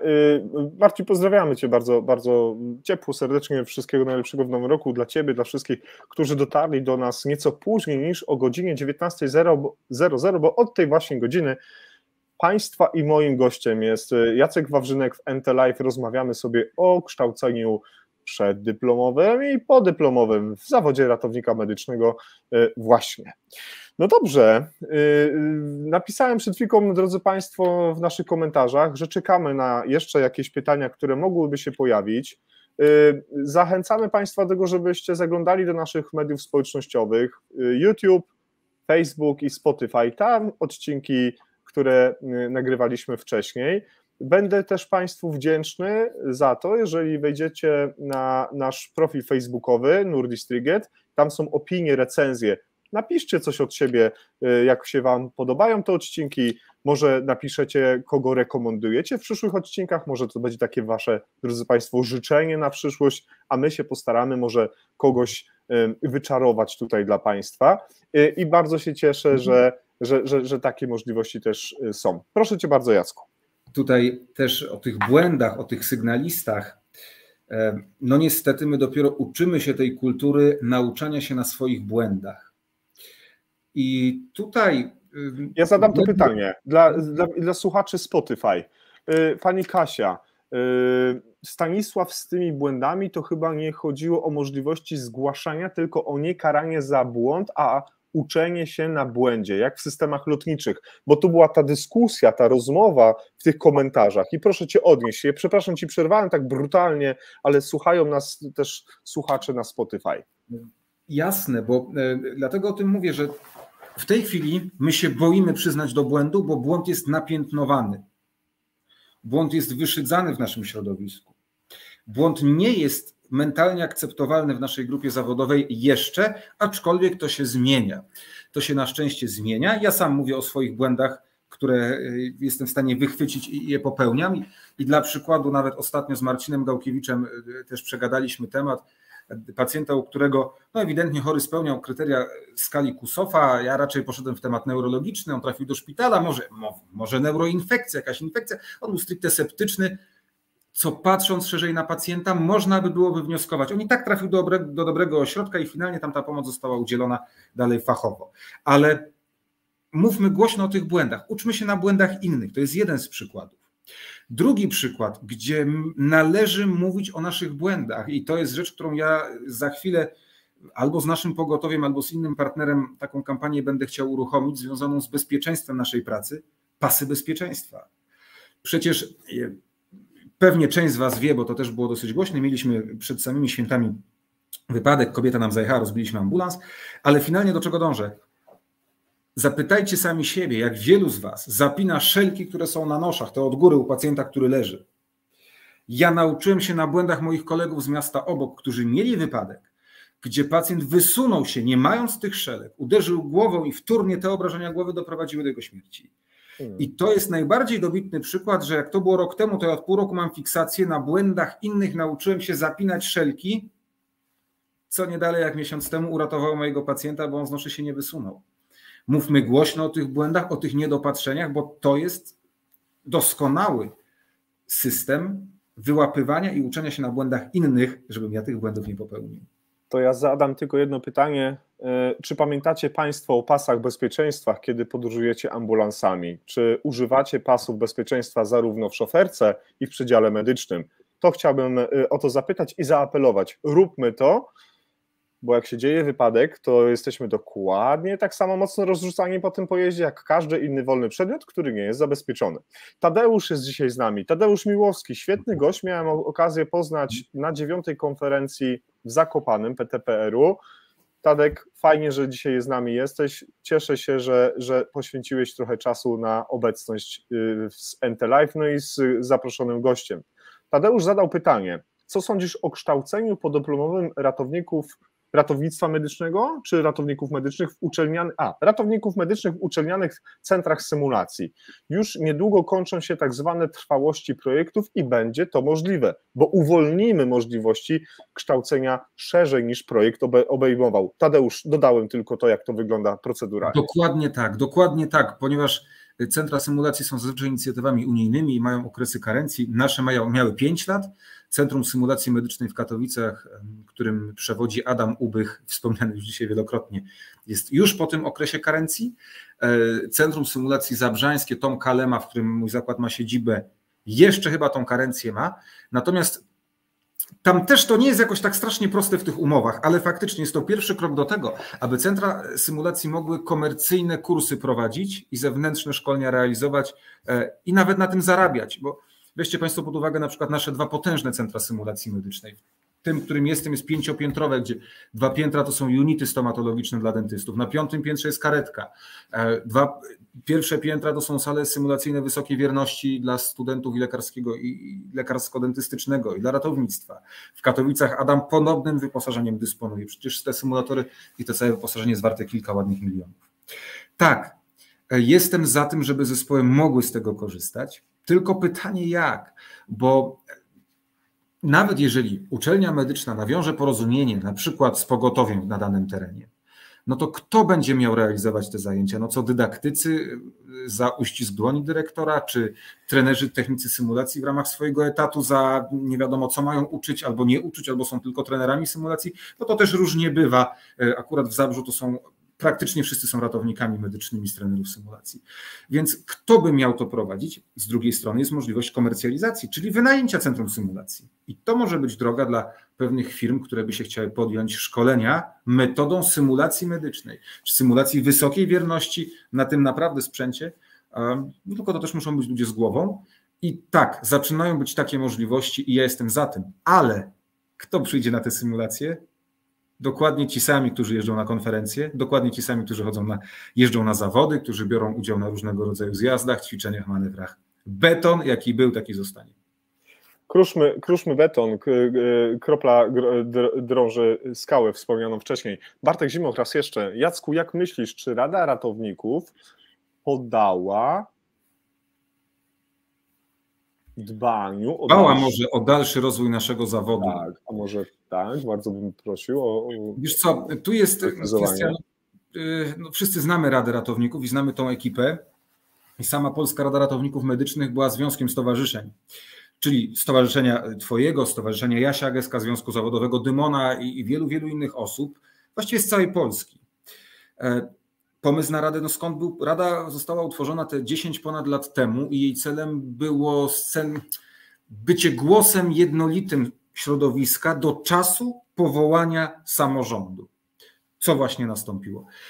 Czy dbała? No, na pewno Rada była brana pod uwagę. Na pewno były rzeczy, które Rada zrobiła doskonale. Na pewno ty się z niektórymi rozwiązaniami Rady nie zgadzasz i ja też się nie zgadzam. Ja na przykład upaństwowienie zespołów stricte całego systemu ratownictwa, to ja uważam, że prywatne podmioty powinny być, buduje to konkurencję, a konkurencja buduje jakość. Natomiast nie było innego tworu, który by tak prężnie to złapał do kupy i w miarę te kompromisowe, najtrudniejsze decyzje podejmował w imieniu wszystkich organizacji stowarzyszonych w ramach Polskiej Rady Ratowników Medycznych i uważam, że instytucja, jaką była Polska Rada Ratowników Medycznych, była bardzo dobrą instytucją i niesamowicie potrzebną do czasu powołania samorządu, pod warunkiem, że samorząd zostanie powołany z głową. I znowu wracamy do tego, żebyśmy nie robili rzeczy na kolanie, drodzy Państwo, żebyśmy nie robili czegoś w biegu gdzieś tam, tylko poświęćmy na to tyle czasu, ile potrzeba, żebyśmy nie poprawiali czegoś, co za chwilkę znowu będzie poprawiane i znowu będzie poprawiane i znowu będziemy mieli kolejną zmianę czegoś, co zostało właśnie zmienione. Do tego namawiam tego w towarzystwie takiego dzisiaj gościa jak Jacek Wawrzynek, ale wszystkich naszych gości o to, żeby ten mianownik główny naszej pracy, jaką jakość jest bardzo, bardzo ważne. Tu jeszcze się pojawiło pytanie do NFZ, jaką część kontraktu ma iść na szkolenie. Wiesz co, Marcin, ja nie chciałem się wtrącić w to, co mówił dzisiaj Jacek, ale tak jak kontraktujemy na przykład pieniądze na zrealizowanie procedury medycznej, endoprotezoplastyka, stawu biodrowego i tak dalej, kosztochłonność wynikająca z tej procedury, ona jest zgodnie wyliczona z takimi punktami ICD-10, ICD-9, co było zrobione i to jest wyliczone. Tyle kosztuje wstawienie endoprotezy, więc to powinno być ujęte w kosztach kontraktowania na ratownictwo medyczne. To powinno być ujęte szkolenie, utrzymanie w gotowości bazy samochodowej, kadrowej, lokalowej, więc tak być powinno. Więc może też dodajmy to do naszych oczekiwań, jak to ratownictwo medyczne za ileś lat powinno wyglądać, żeby to było wszystko w ramach kosztów już zaplanowanych. A co na to Jacek? Ja jestem daleki od tej organizacji systemu pod kątem finansowania. Ja chcę się od tego odciąć. Rozmawiamy dzisiaj o merytoryce, dydaktyce. Kto ma za to zapłacić? Nie wiem. Fajnie by było, gdyby fundusz. Myślę, że gdyby był z nami Jasiu Gesek, czyli nasz przyjaciel jeszcze z czasów Polskiej Rady Ratowników, który aktualnie jest dyrektorem bodajże Kujawsko-Pomorskiego Narodowego Oddziału Wojewódzkiego NFZ-u, na pewno więcej byłby w stanie powiedzieć na ten temat. To może zaprosimy kiedyś do rozmowy w NT-Live. Myślę, że tak, jeżeli w ogóle podejmie się wyzwania jako urzędnik takiego szczebla w NFZ-cie rozmowy, ale Jasiu jest ratownikiem z krwi i kości i teraz tym menadżerskim szczeblem się zajął. Tutaj napisał wcześniej Tomek Sanak, że mamy w ogóle mało specjalistów po health management, po studiach, po MBA, po naprawdę merytorycznym dobrym przygotowaniu. Kształćmy się, drodzy Państwo, może nie tylko studia same podyplomowe, te medyczne, kierunkowe, ale takim przykładem między innymi jest Jurek Jaskuła, który też te kierunki ma już za sobą, ten management, health management, dobra podwalina do zarządzania zespołami ludzkimi również będzie jak najbardziej. Pojawiło się pytanie od pani Małgorzaty i myślę, że na tym zakończymy, przejdziemy do podsumowania, jak pojawią się jeszcze jakieś nowe rzeczy, to będziemy się do nich odnosić, ale myślę, że pomału będziemy się kierować do wyjścia z dzisiejszego NT-Live.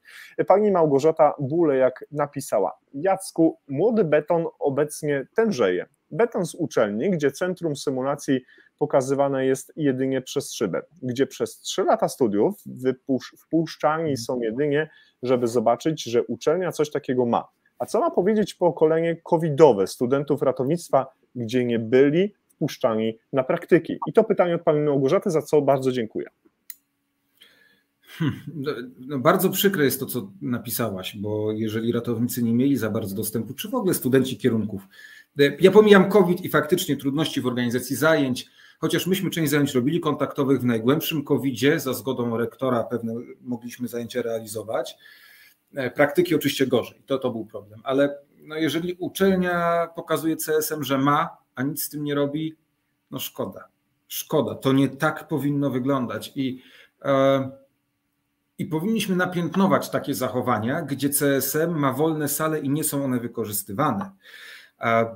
Powiem wam tak, myślę, że Adam Ubych to potwierdzi. W CSM-ie, w którym ja prowadzę zajęcia, którego szefem jest Tomek Lem, upchać 6-osobową grupę, nawet małą kliniczną grupę, gdzieś jest problem, ponieważ cały rok te sale symulacyjne mają 200% obłożenia, 200% wykorzystania, non-stop coś gdzieś się dzieje.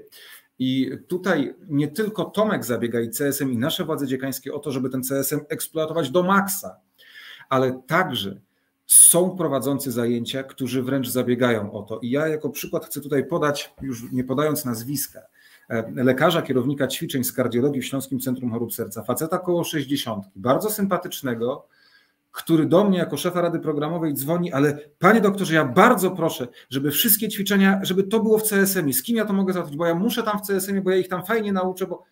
No i się da. I nawet kadra z minionej ciut epoki mentalnie jest tak do przodu, że im się chce. Więc tutaj ja przeczytam na głos komentarz Adama Ubycha. Jest ciężko, SIUM 3 centra symulacji, a na samej medycynie mamy po 800-900 studentów na samej medycynie na jednym roku. No właśnie, brakuje nam tych centrów symulacji. Na Zabrzeńskim Wydziale tych studentów lekarskiego też jest sporo. Ty, Adam, masz lekarski, co neurobiologię chyba tam na tym wydziale, gdzie realizujesz to swoje duże centrum. U nas jest jeszcze stomatologia, która ma 2 piętra, ale my dalej się rozwijamy. I już rok temu powstały plany, ogromne dofinansowanie, bodajże około 112 milionów złotych na rewitalizację jednego z zabytkowych budynków w Zabrzu w Rokitnicy, gdzie ma powstać gigantyczne, właściwie na 2 piętrach, 3 skrzydła, ogromny akademik, stary, zabytkowy, ma powstać centrum symulacji tylko dla ratowników. I to jest pewnego rodzaju przewaga uczelni publicznych, bo łatwiej jest im uzyskać ogromne dofinansowania, ponieważ są publiczne, niekomercyjne to uczelnie, łatwiej jest pozyskać środki z Urzędu Miasta, z Urzędu Marszałkowskiego, z jakichś innych dofinansowań, to jest jedna rzecz, ale zwróćcie też uwagę i przyszli zastanawiający się nad tym kierunkiem studiów. Uczelnie medyczne, one najczęściej mają doświadczenie w prowadzeniu dydaktyki, publiczne uczelnie także mają tą kadrę, która ma doświadczenie w tym, ale mają także oddziały kliniczne. I to jest to, co jest wartością dodaną, bo student porusza się po tych oddziałach klinicznych, porusza się po tych klinikach, katedrach, zakładach, gdziekolwiek, gdzie no jest to trochę większa baza niż w uczelniach prywatnych i to niewątpliwie jest na plus. Tomek, co ty tu, Tomek, napisałeś w tym swoim krakowskim zespole wczesnej interwencji, małe centrum symulacji, symulacji wysokiej wierności na oddziałach docelowych.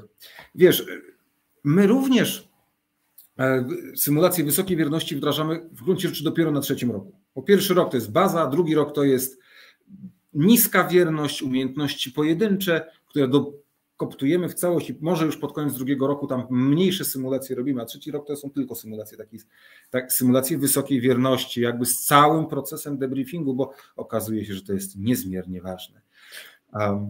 I znowu jak bumerang wraca, briefing, debriefing, mówienie o błędach, mówienie o zdarzeniach niepożądanych. Ja się też z tego śmiałem, bo ja zawsze mówię tak, ja też czasami, ja przygotowałem wiele załóg na zawody, taką ja zawsze mówię siermiężną radziecką metodą. Na zasadzie, nie zrobiłeś 30 pompek i jazda dalej. To myślę, że część z was może to potwierdzić.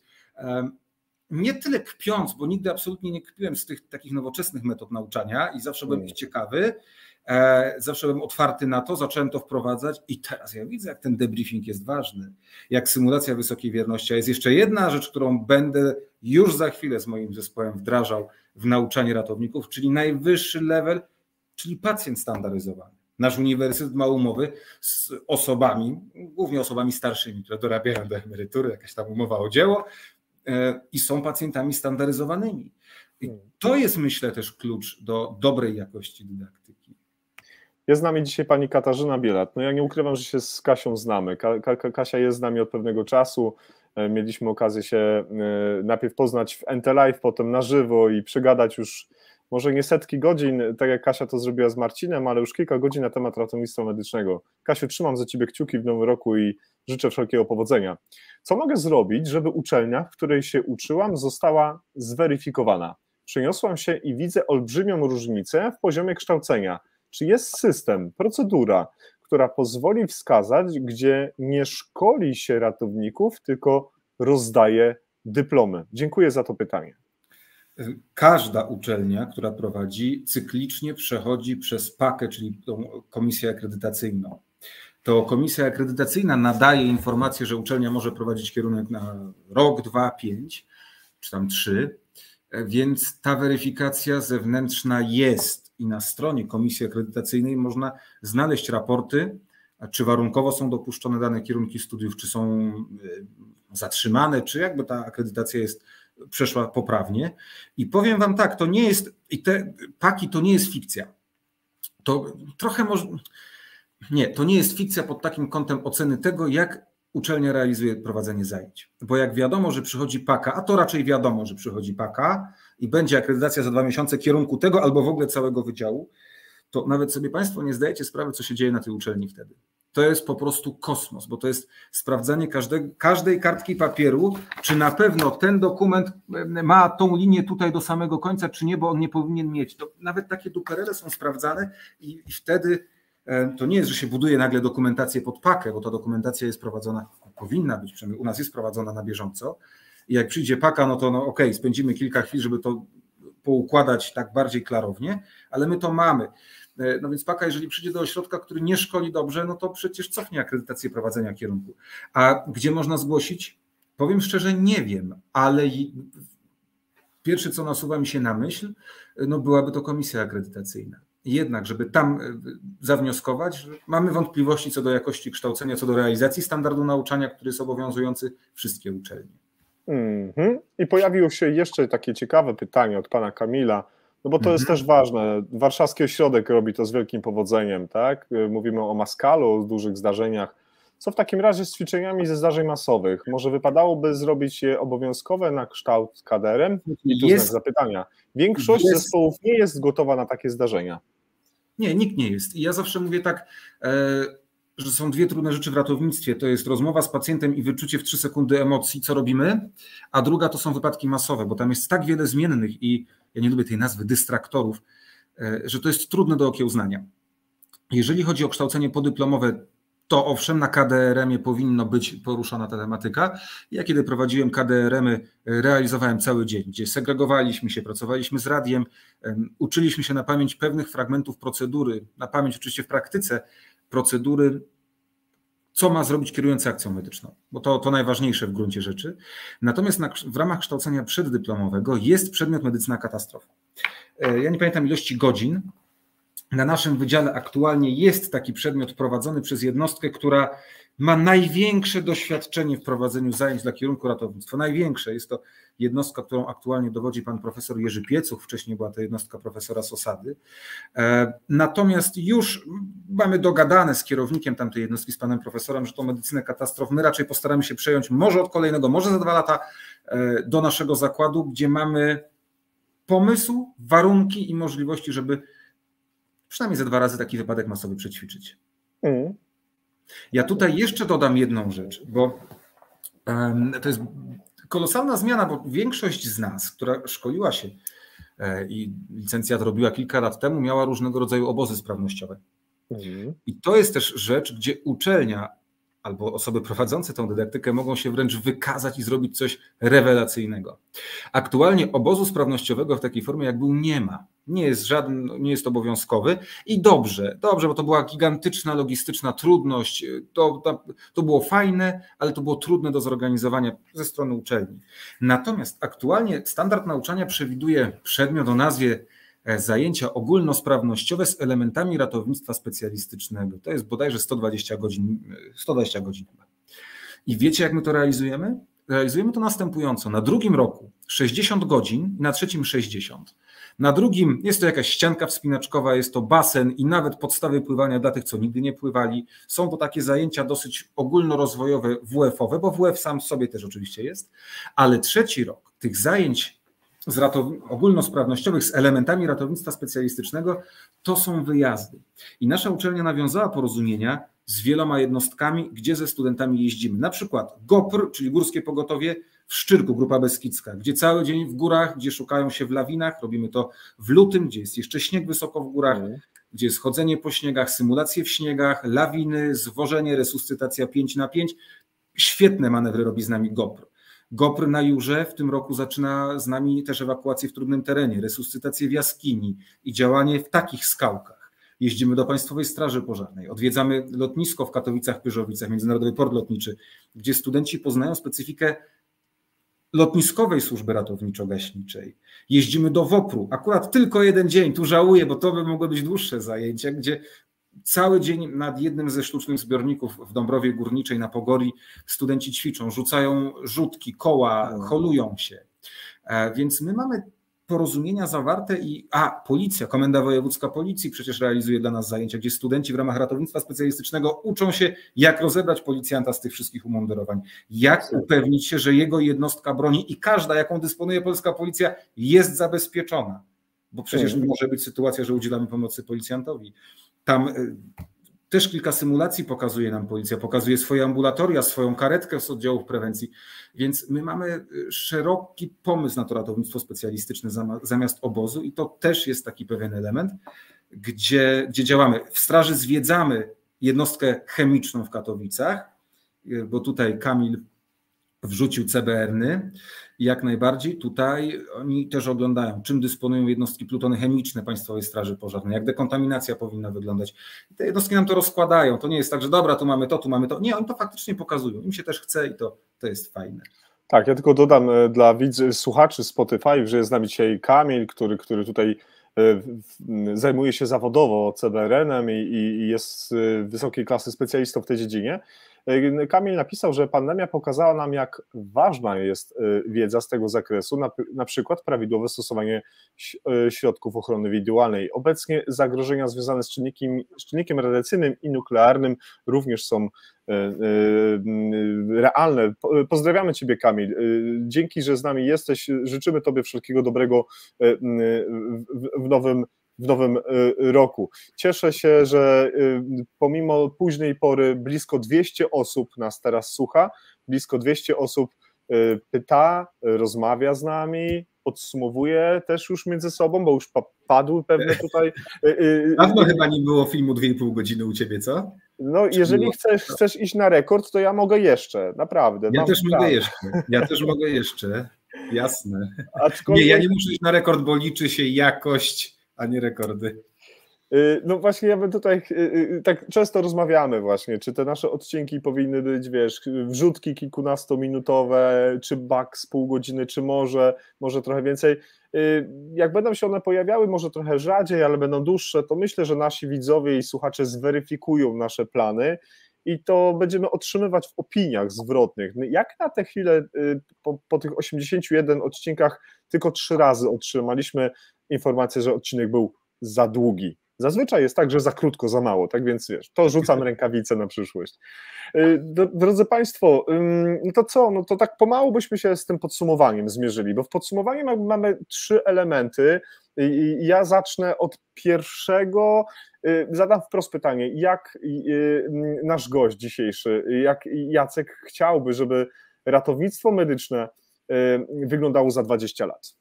Jak praca ratownika medycznego z punktu widzenia Twojej pracy mogłaby wyglądać za 20 lat? To takie pytanie. Studia 1. stopnia plus z kilkoma dodatkami w stosunku do dzisiaj. Studia magisterskie pewnie, bo daje to dodatkową drogę. Kursami na przykład kwalifikacyjnymi rozszerzanie szerszych uprawnień, no i system randewu finalnie, a za 20 lat to już na pewno, oparty tylko o ratowników. Ratownicy wszyscy potrafią na dobrym poziomie, na przyzwoitym poziomie wszystko, ale przyjeżdża ten kozak ewentualnie do wsparcia. Tak widzę system. Nie wchodzę w temat zarobków, tak jak się umawialiśmy, w ogóle nie ma jak. Ja nie narzekam, ale to też oczywiście pół żartem, pół serio. Zatem tu tak widzę. Randewu, a dydaktyka, edukacja to może inaczej. Zarobki, żeby były większe, ale dla nauczycieli, którzy mają tą pasję zaszczepiać. Absolutnie. No to teraz drugi element taki stały, który zazwyczaj bardzo prosimy, żeby nasi goście pokazali, przynieśli może z sobą do studia swojego jakąś publikację, którą chcieliby rekomendować, chcieliby pokazywać, do której należy się odnieść. Może to być publikacja własna, może to być publikacja obca. Co nam dzisiaj Jacek Wawrzynek przygotował? Ja wam przygotowałem coś, ja tylko sprawdzam, czy Adam Ubych tutaj też jest, ale chyba go tutaj nie ma w tym spisie autorów, ale jest to coś, co pewnie poznaliście już. Procedury ratunkowe przedszpitalne pod redakcją Tomka Ilczaka z Bielska-Białej z Akademii Techniczno-Humanistycznej, świetnego dydaktyka, fenomenalnego pielęgniarza zresztą. Ta książka jest odpowiedzią na to, co wymógł na nas wszystkich standard nauczania, bo w standardzie nauczania jest właśnie przedmiot o tej nazwie: procedury ratunkowe przedszpitalne i wewnątrzszpitalne. Drugi tom, który chyba się dopiero pisze albo powoli zaczyna drukować, właśnie będzie wewnątrzszpitalny, ale tutaj jest to książka napisana przez praktyków. Jak otworzycie sobie gdzieś tam spis treści, to zobaczycie, że tutaj są praktycy, którzy jeżdżą, działają i ze swojego punktu widzenia tą książkę po prostu napisali. Nie ma tutaj takiej głupiej, niepotrzebnej teorii, chociaż każda teoria też jest potrzebna. Także serdecznie polecam to, śmiało, rewelacja. Sam jestem autorem 2 rozdziałów, tym bardziej polecam moje rozdziały. Ekstra, pięknie, bardzo się cieszę. No to teraz będą się pojawiać pewnie jeszcze jakieś ostateczne komentarze. Ja jeszcze dodam, Kasia Starosta jest też autorem, Kasia Starosta Łódź, która tutaj buziaki nam wysyła, tak, też ma swoje rozdziały. Jola Wołosianka, która też jest dzisiaj z nami, też ma swój rozdział. Ja chciałem przede wszystkim też tak ukłonić się Państwu, że przez to, że przychodzą do nas fajni goście, jakby te nasze zasięgi się powiększają. Właśnie minęliśmy 4100 polubień profilu na Facebooku, ponad 500 subskrypcji na YouTubie. Drodzy Państwo, to są naprawdę niesamowite liczby, za co bardzo dziękuję, a głos oddaję Jackowi, żeby ze swojej strony podsumował nasze dzisiejsze spotkanie, tak jak sobie, Jacku drogi, wymyśliłeś dzisiaj. My, nauczyciele, nigdy nie byliśmy dla was źli i uparci i życzę nam wszystkim nauczycieli takich, z jakimi ja się spotkałem i takich, jakich mam w zakładzie, bo naprawdę mam świetną ekipę i dążymy, walczymy o to lepsze jutro i zmieniamy ratownictwo na lepsze, bo to jest baza tego, aby ratownicy byli lepsi, to właśnie od tego zalążka ich pasji, tego pomysłu na to ratownictwo od samego początku ich kształtować. Więc to jest uderzenie w kierunku dydaktyków, żeby nam się chciało coraz to bardziej i jeszcze bardziej.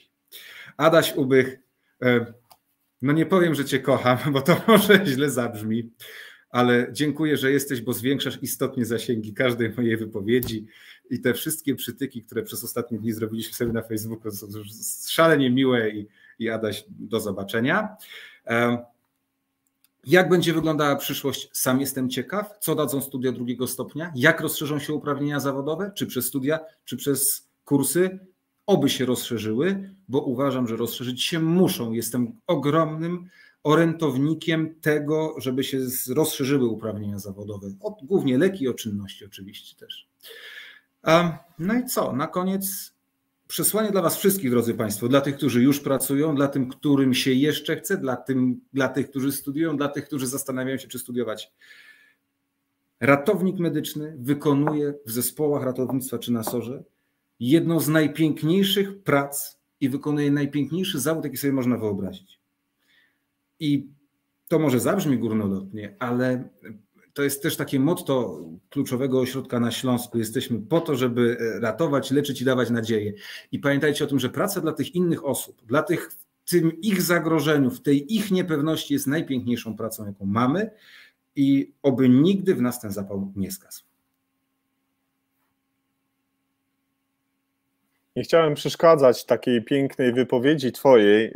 Rzeczywiście rozmowa z tobą to wielkie wyzwanie. Nie tylko te takie merytoryczne, ale również przede wszystkim świetna okazja do doskonałej rozmowy. Potrafisz mówić, umiesz to robić. Dla mnie, dla amatora, dziennikarza jest to nie lada gratka, kiedy trafiam na takiego rywala i możemy się trochę zmierzyć, trochę poboksować. A gramy do jednej bramki. My gramy wszyscy do jednej bramki, o tym pamiętajcie. Nigdy nie róbmy sobie pod górę nawzajem, bo to nie jest to i uczmy się na swoich błędach. Pani Małgosia dzisiaj napisała, Pani Małgosiu, nie wiem, gdzie jest teraz ten komentarz, Pani Małgosia zażyczyła sobie, żeby korzystając z Twojego głosu, który Matka Natura Cię uzbroiła, żebyś czytał audiobooki medyczne. To jakbyś się chciał, wiesz, tam przebranżowić albo przynajmniej zmienić pracę w jakimś takim inną przestrzeń, to czytaj audiobooki, możesz czytać, nie wiem, książki Robina Cooka, który jak wiesz, tych książek sporo w życiu medycznych napisał. Tak więc rzucamy pomysł. Już kiedyś to słyszałem. Tak, mojej córce kiedyś nagrałem kilka bajek, nawet gdzieś tam na MP3 jeszcze leżą. Ale to wtedy się staram bardziej ładnie mówić, także porzućmy ten temat dzisiaj. Dzisiaj jest temat normalnej dyskusji, nie otłuszczenia radiowego. No sam wiesz, o czym mówię. Absolutnie tak, żeby to też nie było zbyt takie wypuchane, nadmuchane, no i takie trochę sztuczne, żeby ta jakość wybrzmiewała nie tylko z tego, co Państwu staramy się pokazać na tych naszych slajdach, czasami może na tych publikacjach. Ja jeszcze jedną rzecz, ale w mowie i w rozmowie z gośćmi. Tak, proszę Cię bardzo. Powiedzieliśmy o tym i tutaj Maciej Jabłoński do tego nawiązał, że przykładowy ten jeden dzień, to o czym ja też powiedziałem, 1 z 14 przeznaczyć na ćwiczenia. Ale wiecie co, ja pracowałem przez 14 lat na jednej stacji, na głównej stacji pogotowia w Katowicach, gdzie mieliśmy całą zmianę etatową, fajnych ludzi, naprawdę fajnych nam się chciało i to było do przodu i każdy na sobie mógł polegać. I zdarzało mi się wielokrotnie pożyczyć tu symulator taki, tu fantom taki, tu głowę taką, przywoziłem sprzęt i na przykład umawialiśmy się, słuchajcie, w sobotę mamy dniówkę, ja przywożę cały sprzęt, porobimy coś ALS-owego. Tak, dawaj, robimy. I słuchajcie, moi koledzy i koleżanki z mojej zmiany, ale też z pozostałych zmian i nawet lekarze z ESKI, też oni działali z nami wtedy na równo w naszej świetlicy i w tą sobotę potrafiliśmy jakieś rozkminiać ALS-y ciekawe, robić ciekawe rzeczy, czy do 1:00 w nocy, czy do 2:00 w nocy, ja tego nie zapomnę, nasza lekarka z ESKI po godzinach pracy siedziała z nami na Powstańców 52 w garażu, segregowała kartki, wygłupialiśmy się w środku nocy i koordynowali pozorowany wypadek masowy. Więc może to też jest droga do sukcesu, aby oddolnie w swoim środowisku zaszczepiać to co pozwoli poprawić tą jakość. I ja nie zapomnę uśmiechu Marzeny i Marzena z Pawłem, do dzisiaj to pamiętam. Ćwiczyliśmy, wyobraźcie sobie, zrządzenie losu, kardiowersję, jakaś niedziela o poranku to była w świetlicy. Tak, tu ocena, tu zrobienie tego, tamtego, reocena tętna, kardiowersja, takie energie, tak sedować. I słuchajcie, oni po godzinie od tych ćwiczeń dostali wezwanie do zaburzeń rytmu serca, zadzwonili tylko z tej wizyty do mnie. To się tak zdarza, cały czas się zdarza, jestem bardzo wdzięczny tym zespołom, bo często osoby do mnie dzwonią, pytać szybko z wizyty, co zrobić, czy coś jeszcze. I oni zadzwonili do mnie, Jacek, mamy to i to. Ja mówię, Paweł, no wiecie co zrobić? Dobra, cześć. I oni wracają za 40 minut na stację 10 centymetrów ponad chodnikiem. A, to tak. Ja mówię, i co? 70 Juli wystarczyło. Mówię, pięknie. I słuchajcie, to są chwile, dla których warto tą dydaktykę prowadzić. Nawet oddolnie, nawet w swoim zespole, nawet ze swoim partnerem przegadać temat. Będzie to i to, jak się podzielimy, co zrobimy. Prebriefing, o czym przecież tak zapominamy. No I tak. to buduje w nas tą chęć dalszej dydaktyki, dalszego przekazywania wiedzy, jak widzimy te wymierne efekty. No właśnie, praca u podstaw, kropla drąży skałę, róbmy swoje, nie patrzmy się na innych. Zobacz, no mnóstwo tych motto, przysłowi, spostrzeżeń, komentarzy znamy od wielu, wielu lat, a czasami gdzieś ślepo patrzymy na miejsca czy kierunki, które no niekoniecznie mają do zaoferowania tą jakość na końcu naszego zdarzenia. I tutaj, jako gospodarz mimo wszystko tego dzisiejszego programu, stawiam kropkę. 2 godziny 46 minut nam właśnie minęło.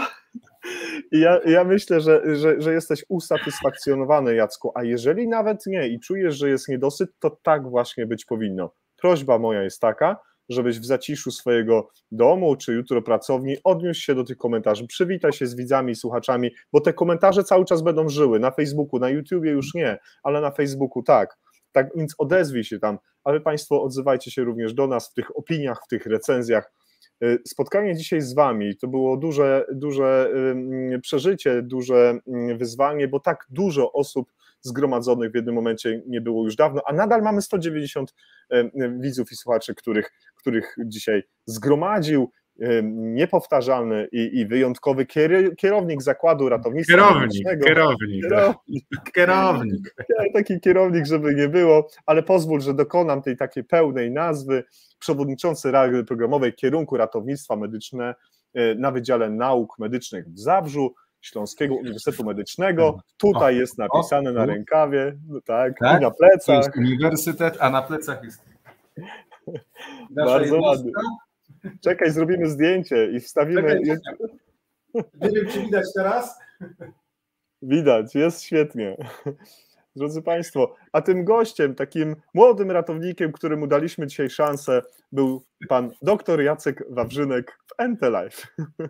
Jacku, jeszcze na zakończenie, ja nie wiem, jak ty to losujesz, ale potem wiesz, pamiętaj. Tak, dam tobie znać. Drodzy Państwo, spośród tych wszystkich najbardziej aktywnych osób zbieramy to na listę, jest program losujący, wrzucamy 3 osoby, które dopadniemy w tej maszynie losującej, odezwę się do Państwa, będę prosił o namiar na numer telefonu, paczkomat i już tam, czy kurier, czy już tam uzgodnimy, jak to wszystko będzie wyglądało. Była to wielka radość spotkać się z Państwem w 81. odcinku Entelife. Pozdrawiam wszystkich widzów i słuchaczy. Zapraszam 12 stycznia w rozmowie z panią Dorotą o pracy ratownika medycznego z Antarktyki, gdzie będziemy rozmawiać. To będzie naprawdę wielkie spotkanie, na które już Państwa wszystkich zachęcam, zapraszam. Książkę z notatkami zamykam. Ja nazywam się Jacek Borowiak, a to był Entelife. Do zobaczenia i do usłyszenia.